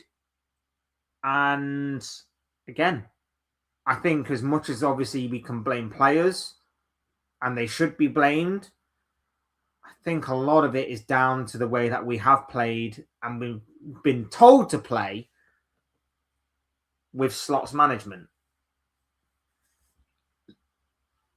So I think there are more parts to blame here rather than just Salah's performances have dropped. It must be Salah's fault. What would mean we would not be sitting in sixth? Maybe, maybe not. The reason anyone would want to change a manager is entirely reasonable for me based upon the management of the team this season. It hasn't been good in any way, shape, or form. Again, all that excitement and optimism and pre-season has vanished as the seasons wore on. He's been breaking records for all the wrong reasons. What is unreasonable is people who support the football club being called names or receiving abuse for their opinion on the club they support. That is unreasonable, but that's just my opinion, of course. I think some opinions do need calling out. There are some opinions that do need calling out. I'm happy for anybody to voice their opinion. As long as you can back up your opinion with something, with some sort of substance behind it, go for it. But if you're constantly, and I'm not saying like every now and again, I'm saying constantly go, this is my gut feeling, or you're constantly just saying stuff just to be recognized or just to be heard or just to gain some sort of following of interaction, that's when I have a problem and you should be called out for it. So I don't know. If you're saying, for example, Dominic Szoboszlai has been the worst player of the season for Liverpool, I know you're trolling because that's obviously not the case. He's been our best player by a considerable distance. Stuff like that. Club in 2022-23 finished 5th and failed Champions League qualification, was knocked out of the 4th round of the League Cup and FA Cup and the last 16 of the Champions League. This is not our worst season. I mean, it could potentially be if we finish lower than 5th.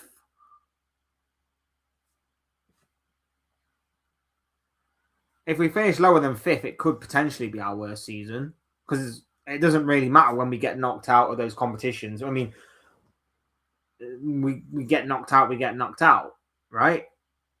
I mean, we got knocked out to the Champions League holders in that year. I don't necessarily remember who we got knocked out to in the domestic cup. I want to say it was like West Ham or something. I could be wrong. I could have got the wrong season. Either way, if we don't get Champions League football, it'll be our worst season. And we didn't get Champions League football in that season either, so it doesn't matter. Like, it'll still be terrible. And it is even worse because Klopp didn't spend 450 odd million on world-class players for us to get worse. Klopp rolled the dice on a Darwin Núñez who couldn't finish, and it just didn't work out for us. It just did not work out for us, and our midfield completely fell apart. Our midfield completely lost its legs. They lost their legs in that season. It's difficult to argue against facts. Yeah. Sometimes opinions are not facts. Very good to remember. I look at Rio on the bench and he looks dejected. For me, Rio is good enough to start. 100% he is. This is the thing. Doesn't matter how old you are. If you're good enough, you're good enough. Look at Yamal at Barcelona and look at Estevao at Chelsea. Look at those two players. I'm not saying Ngamoa is going to be on the same level as Yamal. But at the same time in saying that, the age range of them are very similar. And therefore, if they're good enough to play, they're good enough to play. And here's the thing with Gakpo that I've been saying all season long. The worst that Rio Ngamoa can do in a Liverpool shirt, taking Gakpo's position, is play the same as Cody Gakpo. For a 17-year-old, it wouldn't be that bad. The worst Rio Ngamoa can do is play the same as Gakpo. He can't play any worse than Gakpo. It would be incredible if he actually could play worse than Gakpo right now.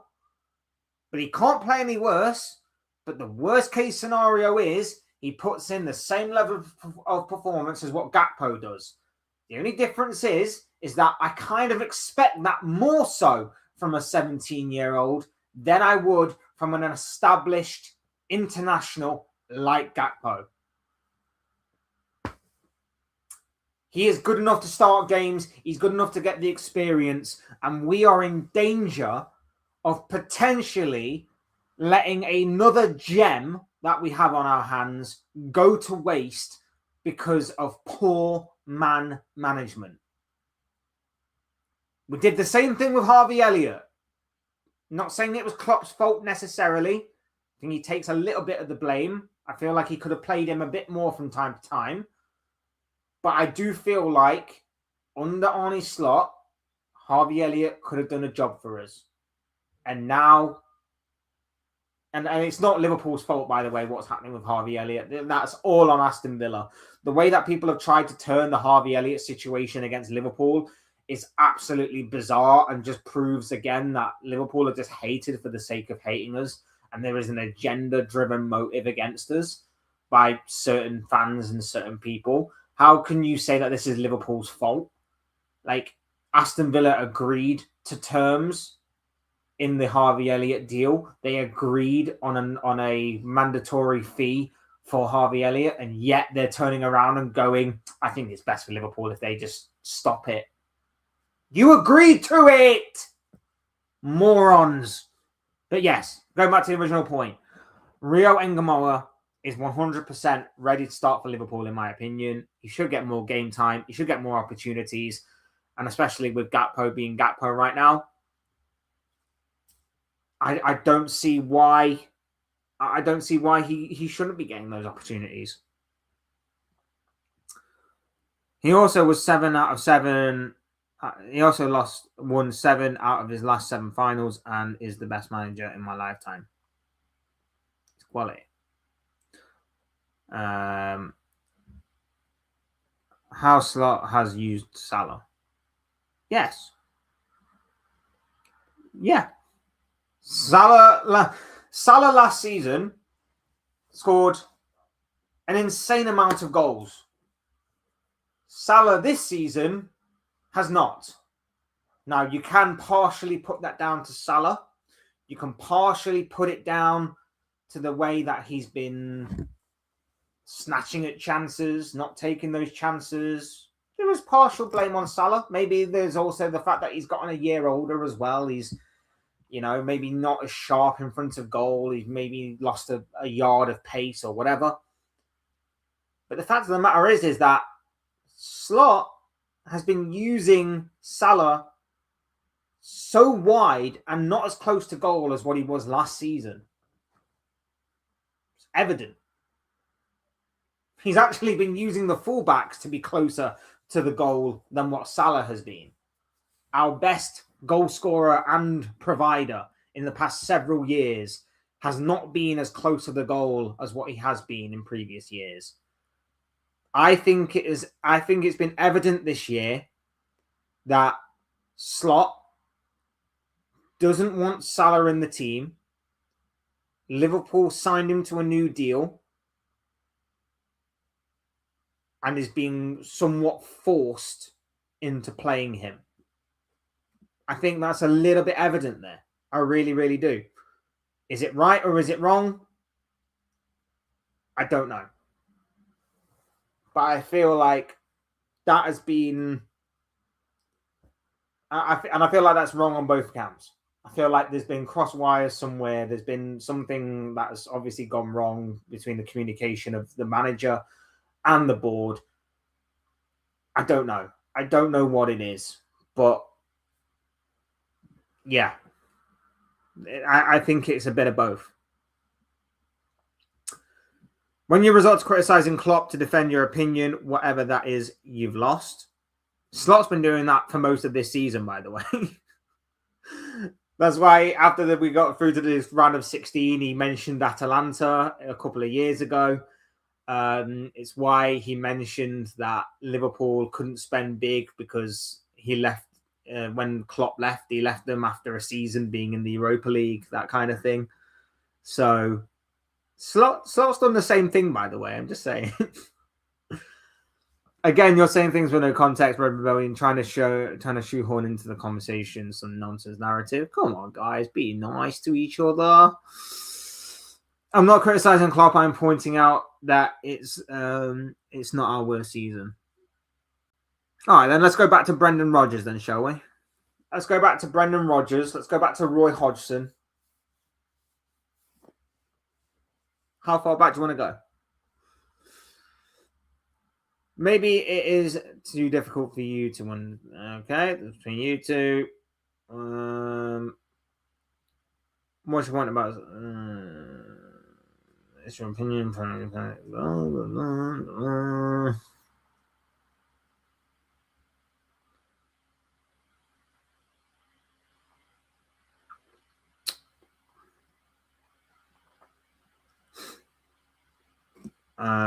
Go look at the season of the past, our worst, and let's finish. Do you start supporting Liverpool yesterday?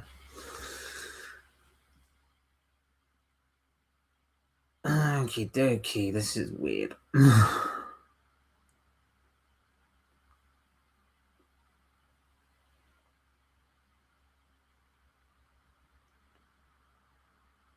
This is really weird.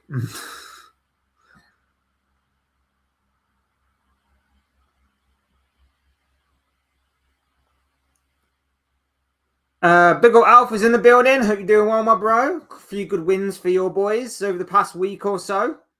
You feeling confident? You think you can track down City? Let me know, bro. Let me know. Would love to know how you're feeling right now as your boys track down Arsenal at the top of the table.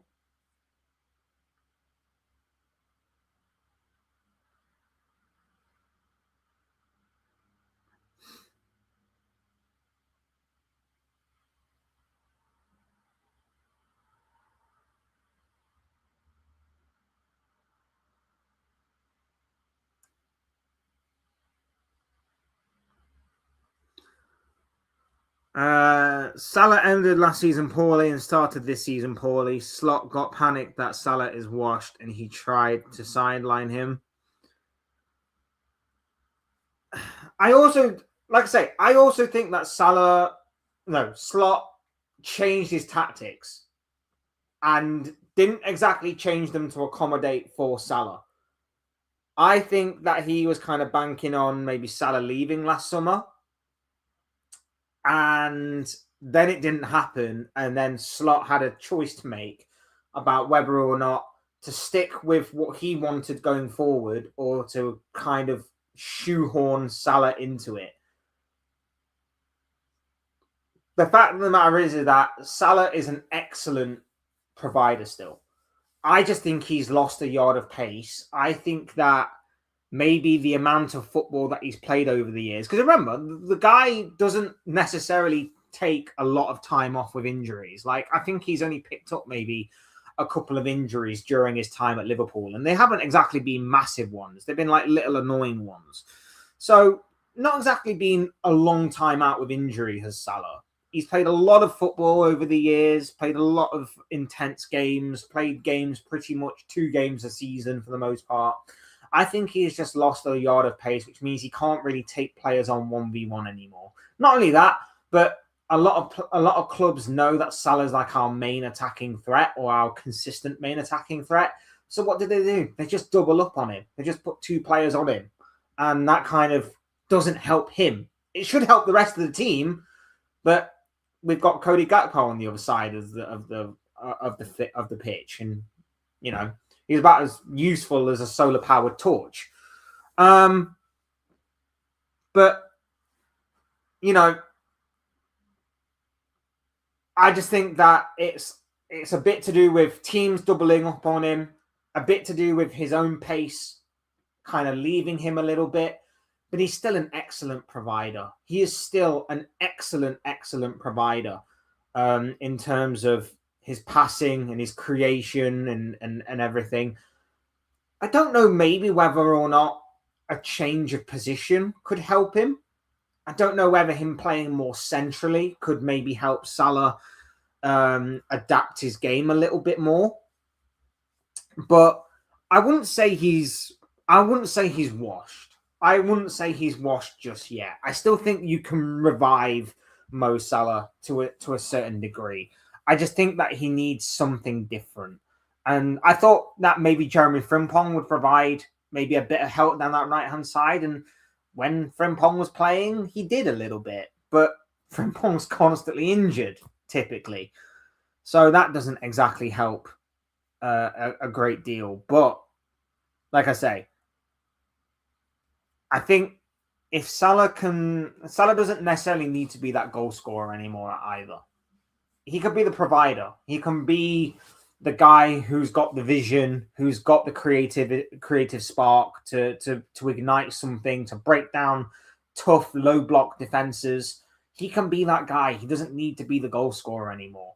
It's just about him adapting to what Slot wants. It's about Slot trying to adapt to what he is and what he's doing here whilst he's here. I think it's a lot more of a complicated discussion than just, oh, Salah's washed. I think it's a bit more than that.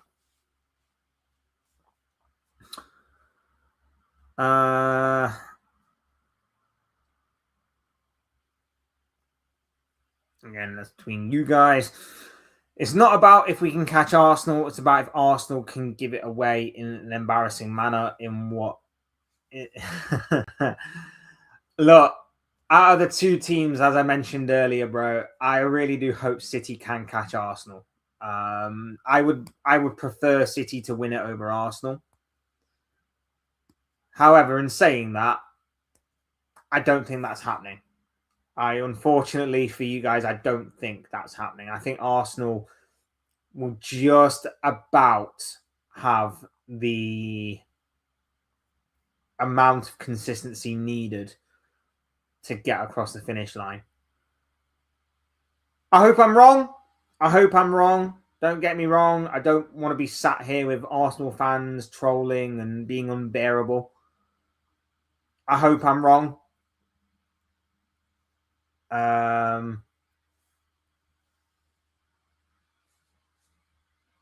But your team doesn't fill me with as much confidence as it would if it was the prime City and Pep side of about 5 or 6 years ago. If it was that same Man City squad that my team went toe to toe with all them many times for them trophies that you just beat us to the post with, the point tallies of 98, 96, 94, 91 or whatever the hell it was, you know, them kind of tallies in which we were just 1 or 2 points behind you guys, I'd have so much more confidence that you can beat Arsenal to the title. In saying that, though, I'm a bit worried. All I will say is I can't have Arsenal win a quad either. So you best win the League Cup. You best win the League Cup. Because I feel that could be a big momentum swinger as well. I feel like if you guys win the League Cup, you beat Arsenal, I feel like that could also swing the momentum back in your favour as well. I think if you're still a decent amount of points either behind behind Arsenal, or maybe even by then you might be even level on points with Arsenal if that's the case. I don't know. I would think that game, even if it is a cup final, could definitely swing momentum into your boys' favour if you win that game. If you win that game, which will be huge. It will be huge between the pair of you. So you best win that. You best win that. Haaland is hitting 15 GA in final 10 games to cook Arsenal out of the title. I hope you're right, bro. I hope you are right. I hope you're right. Can't be having Arsenal fans who are already unbearable as it is, putting players into conversations they don't belong in, getting even louder just because they finally have won the Premier League title for the first time in over 20 years. Can't be having that. Arsenal is nowhere near a quad. Again, I hope you're right. I hope you are right. But whilst it remains a possibility, it's a possibility worth talking about. As much as I don't want to talk about it, as much as I don't want to entertain the idea, until it's impossible, it's possible. I don't want it to happen in the slightest. So you've got to deliver the first blow. You've got to deliver the first blow in the League Cup. And then fingers crossed Liverpool can do it in the Champions League and the FA Cup. Fingers crossed that Liverpool can do it in those competitions and then you can win the league.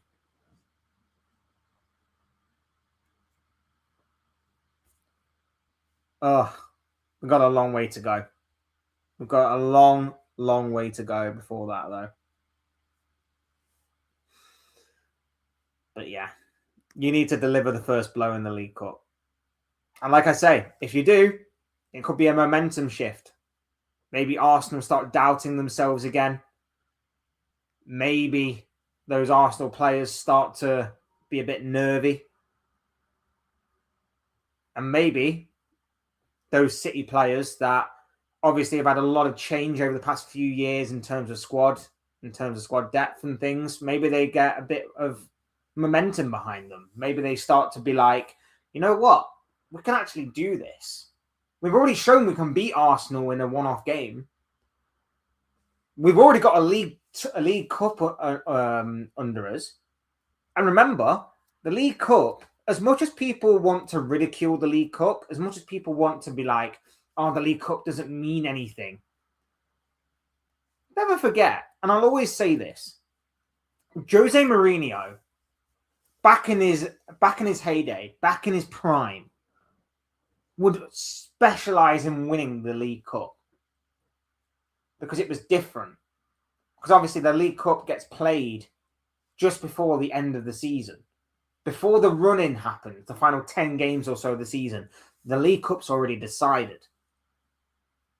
Mourinho would use that as an injection of confidence, a momentum boost, to have his players go, you can win that competition, you can do whatever. People want to ridicule that competition, but it's actually a big competition to win. And it's actually big in terms of, may not be a priority. You'd obviously choose to win the Premier League, the Champions League, the FA Cup over the League Cup any day. But in saying that, it's big in terms of what it could lead to later on down the line. Of course, if you're just winning the League Cup like a Newcastle, for example, and you're using it to get Champions League football for the next season in the league like they did last campaign, fine, fair enough. But for the big teams, for the bigger teams that are going for Premier Leagues, that are going for Champions Leagues, it could be huge. It could be huge. And like I say, it could be huge for one of Man City or Arsenal. For Arsenal, if they win it, it could be, we can actually win. We can actually get across the finish line when everybody doubted us. We can actually do this. Not necessarily meant to say that they go on and win it entirely, but it will be a big it'll be a big mentality boost for them, a big boost of confidence, and it will be getting that sort of big weight off of their shoulders that they finally have another trophy. For City, it will be a big sign that these players, that they can go on and win and beat Arsenal. And they can go on a run of form that could topple Arsenal right now. Because the majority of this City team, barring the exceptions here and there, haven't necessarily done it. You know, Haaland obviously was there. Rodri was there. Donnarumma did it with PSG, but hasn't done it with Man City. Guehi was obviously from Palace. He's not done it. Semenyo's obviously been at Bournemouth. He's not done it. You know, Savio hasn't done it yet. You know, Doku hasn't necessarily done it consistently yet. There are a number of players. Nico Gonzalez hasn't necessarily done it consistently. There are a big number of these players that have not been proven yet at Man City, and this could be the start if they get it right. Big up Luca Talks Dons is in the building. Hope you're doing well, my bro. Lovely to have you here with us. Guys, go and subscribe to Luca's channel. Doing some great stuff over there, talking MK Dons, talking Arsenal, and all kind of footballing things. So if you want to broaden your footballing horizons, go over and subscribe to Luca Talks Dons, doing some awesome, awesome things. Dean says, you're so right, Vlad. If City win the league, then for us, it will be forgotten about quickly. So I agree, City to win the league. I mean, let's say there's going to be people that will disagree with that, and I'm happy again to entertain that debate and to understand the opinions that differ. But for me, like I say, I can handle City fans talking absolute crap about their club. The deluded ones. I'm talking about the deluded ones. I'm not talking about the sane ones. I'm talking about the deluded ones. Like, what's his name? The City guy. I haven't seen him for a while, but the City guy who normally hangs out with like Rory Jennings. Like, I don't know whether delusion runs on delusion. I don't know. Boovy. That guy. That guy is... I don't know whether he's as deluded as they come or whether he's just as rage baity as they come, but it could be a little from column A and a little from column B. But yeah, he's terrible. He's absolutely terrible. Either way, I can handle that at least. What I can't handle is AFTV, Robbie, Ty, Higal, all of them guys running their mouths, talking crap, and putting players in conversations they don't deserve to be in. That's what I can't handle that. Can't handle that. Haaland's record in the final 10 Premier League games is 12, 11, and 8. Trust my striker. I trust your striker. It's just going to be about who's providing it for him. Because Foden's been on and off the boil. Doku's injuries are sort of building up a little bit. Semenyo hit the ground running at City, which is a rarity for a Pep Guardiola signing, I will admit. Fingers crossed he will continue. Like I say, I have no doubt in Haaland's ability. And I would trust in Haaland if I was a City fan. It's mainly about the creative side that I worry about. And not only the creative side, but if Haaland isn't exactly firing on all cylinders, who's going to step up for him? That's the worry that I would have slightly. When pro players retire, they're not going to talk about finishing second in the table. They talk about having a League Cup medal to go home to their name. Yeah, I mean, that's why in about 10 years' time, Liverpool fans will wax lyrical about Jurgen Klopp, but history won't be too kind to Jurgen Klopp. I want it to be kind to him. I want him to get the plaudits and the respect that he deserves. But everybody is going to be like, well, you only won one Premier League. You only won one Champions League. You only won one FA Cup, 2 League Cups, a Charity Shield, a Club World Cup. What's so special about that? And that's why history will not be too kind to Jurgen Klopp, as much as I want it to be, and as much as I think he deserves all the praise in the world for what he has done for Liverpool Football Club this past decade. But yes, you are 100% right. I just want a gal to cry at the end of the season. It would be magic. It would be magical if that was to happen. The guy has been really smug for a long, long time. He has been super smug and typically a bit delusional. For the not every now and again. But yeah, he's been super smug for so long that to wipe that smirk off his face would be beautiful. It would be glorious to watch. What a win! But if these 2 goals was not offside, we would have crushed it. Big up, Kinsman is in the building. Lovely to have you here, bro. Yeah, you're 100% right, bro. Like I say, if VAR was in play, we obviously would have won that by more. But it is what it is, man. It had no overall bearing on the game, which is good. But again, needs to be addressed. It does need to be addressed. And DT will be unbearable if Arsenal win the league. I mean, yeah. I mean, sad what happened to that guy because, you know, when he actually talked football, he was actually okay. I feel like he was a bit extreme sometimes, but he was actually all right in talking about football from time to time. I actually enjoyed watching some of DT's stuff. And then he went and did what he did. And, yeah, despised the guy. Absolutely despised the guy. And now he just tries to stay relevant by just talking nonsense. So I've just unfollowed him on everything, I think. I have anyway. I've not watched his content for God knows how long. Is he even still doing content? I don't even know. Don't even care. Just is what it is. Jurgen Klopp will get the respect, but his trophies are going to be compared to what Liverpool won before that. Not just what Liverpool won before that, but they'll also be compared to Pep Guardiola at the same time in the same in the same time frame. No context will be applied, by the way. No context will be applied. It's not like they're going to be looking at City and going, well, Guardiola took over a City side that were already winning trophies and already winning league titles, and Liverpool were a complete mess when Klopp took over.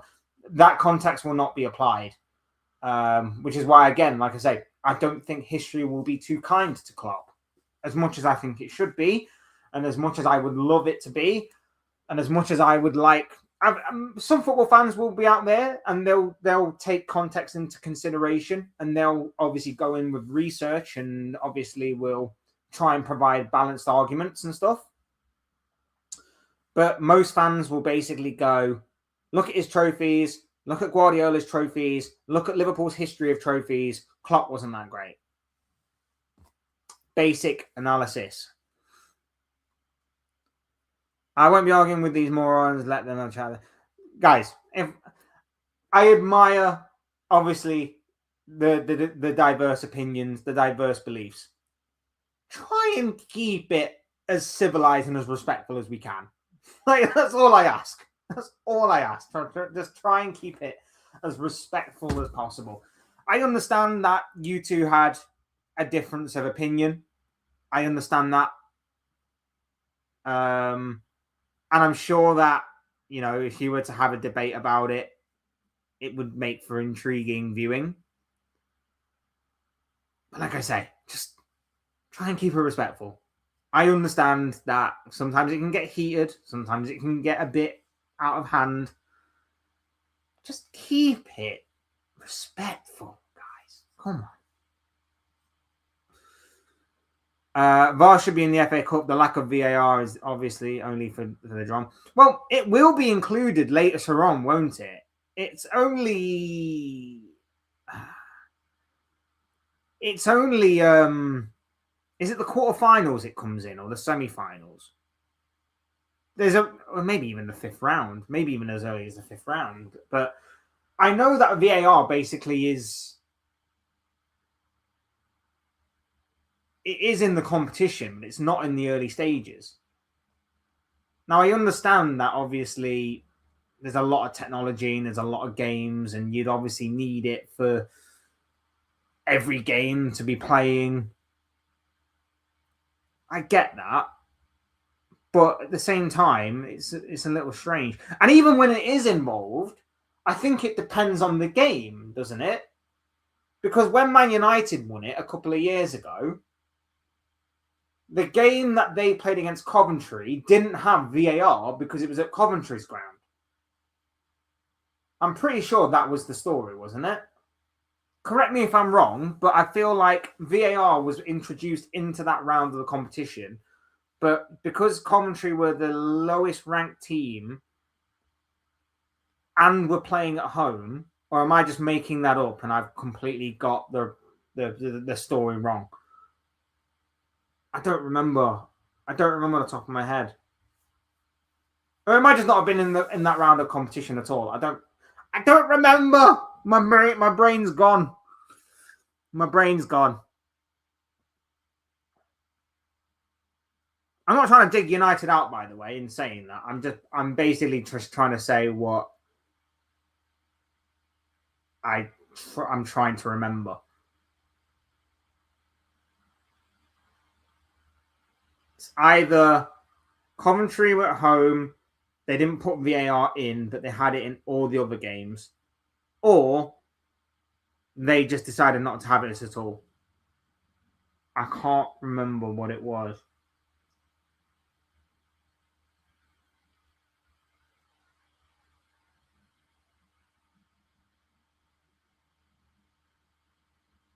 I don't remember.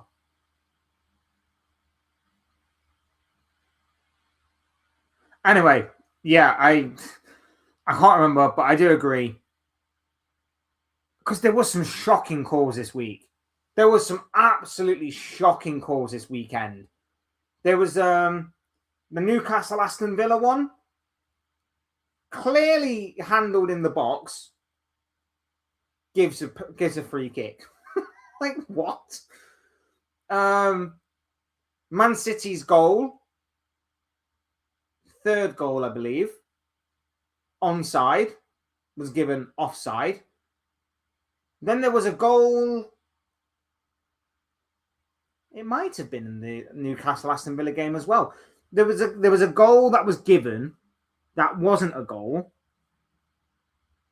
because it was offside, but it was classed as onside. And then, of course, Liverpool had a goal ruled out, which was onside, which they called offside. So I got no idea. I've got no idea, to be honest with you. It's crazy. It's not that deep. It's just men chasing the ball. Fair point. I would prefer VAR. I agree with you purely based on the fact that if you're not going to have it in every game in the FA Cup, you shouldn't have it at all. I don't like the idea that a team in one round can get by when probably they shouldn't based on a dodgy referee call, but then in the next round can get, again, either hard done by or get another dose of luck because VAR decides to rule either against you or for you. I don't like that. I think either you have VAR in the competition and you have it from the beginning right through to the end, which I know will be very difficult considering that obviously you've got to go down the real grassroots of the footballing pyramid in the early stages of the FA Cup, or you just don't have it at all in any of the games. Because it would still be wrong to have it just in the final as well. So either have it in all of them or none of them. Don't do this whole thing of, yeah, well, when we get to the fifth round or the quarterfinals, then we'll just introduce it. Seems a bit wrong to me. It seems a bit wrong. I feel like it should either be one or the other. I'd not half and half it. The refereeing in particular, that Villa-Newcastle game was horrendous, but I'd still rather not have VAR. Again, it's not... When people say VAR, it's not the technology that's the problem. It's the people operating the technology. That's my only bugbear with when people say that. It's the referee. The referees are useless. The referees, the officials, everybody in the PGMOL is absolutely useless. The technology is somewhat fine. I still think there are some things that need to be ironed out. I still think they can maybe do more with the technology. But in saying that, for the most part, it's fine. It's fine. It's the people operating the technology. It's the people that are constantly doing one thing one week and then the complete opposite the next. It's the people that don't do their research when it comes to these things. It's awful. And by research, I'll give you an example. Remember when Virgil van Dijk scored a perfectly legit goal against Manchester City, got ruled out because Andy Robertson was supposedly in the way of Donnarumma, which he wasn't. Should have been given as a goal. Liverpool should have equalised. It should have been 1-1 and game on from there, right? Goal was ruled out, chalked off. The next week, Forest score a goal against Liverpool. Pretty much the exact same thing happened. That goal was given. Even though the Forest player was directly in front of Alisson Becker, who was obstructing him.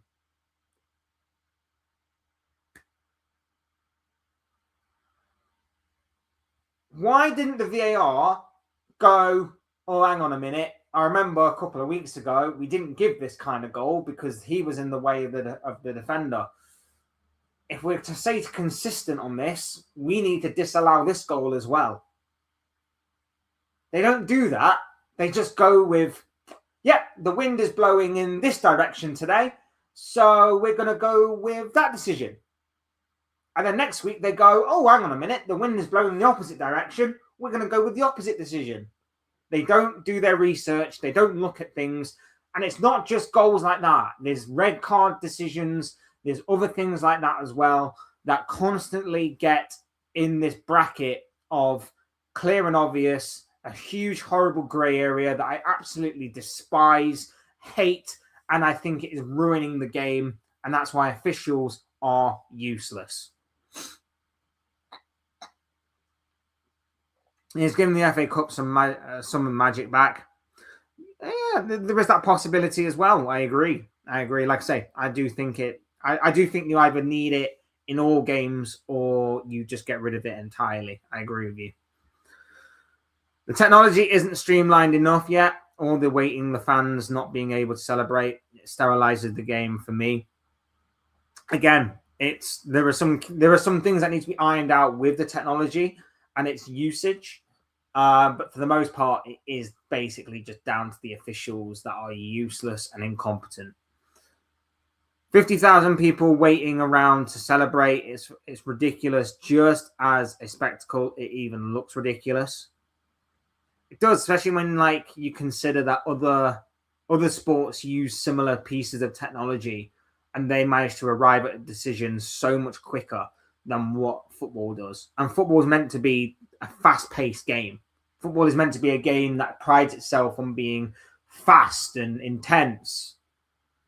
And then, like you say, when referees are basically running over to a screen to watch it from about 12 different angles at about 6 different speeds, and they still can't get to the right decision, even though it's painfully obvious to the viewer who only got to watch it once in real time what the decision is, it does make the game a laughingstock. I do agree with you. The offsides in particular are being horrendously officiated. 100% agree. The advantage has always been to the attacker in 30 to 40 years of football or however long it's been. And suddenly it's now, if you're 1 millimeter not in line, it's offside. I mean, I think the offside rule needs to be changed anyway. Offsides are becoming tighter and tighter every single game. So tight. I mean, you take the one that Liverpool scored a few weeks ago against Fulham. Wirtz is clearly, in my opinion, offside. How we got away with that, I'll never know. But since then, there's been about 2 or 3 occasions, at the very least, where the attacker has been offside by basically an arm hair. And yet the officiating's gone offside. I think the rule does need to be looked at. I agree with you. Anyway, we're going to end it there, guys. Really good talk, really good chat. Really do appreciate each and every single one of you being here. Do me a massive favor and hit that like button if you haven't already, and subscribe if you are new. Both things will always and forever be greatly appreciated from you wonderful, wonderful people. I cannot thank you enough for the love and support that the channel has been receiving. It is absolutely incredible from you all. I really, really do appreciate it. You guys are absolutely freaking awesome. Love you all to pieces. Really do appreciate it. Hit the comment section as well if you have anything else to say on anything that we talked about in this video, or anything that you want to talk about for future videos and live streams to come. All of that good stuff will be great and interesting reading, I'm sure. So please do leave your thoughts, comments, opinions, predictions, feelings, whatever you call it, down below in what will now be the comment section. Big up, guys. Have a good day, mate. Have a good day yourselves, bro. Have a good day yourself. And same to you as well, Dean. Thank you for tuning in, bro. Always appreciate each and every single one of you being here and talking football with me. It really is outstanding from you all. Really do appreciate it. As always, thank you all so much for watching and listening. I've been Fletch. This has been another Fletch Talks live stream, and I will see and speak with you all again soon in another video or live stream or whatever it may be. Cheers, guys. Thanks everyone for watching. Take care of yourselves. Enjoy the rest of your day. Once again, thank you for your love and support. Really does mean the world to me. I'll see you all again in the next one. Take care, people.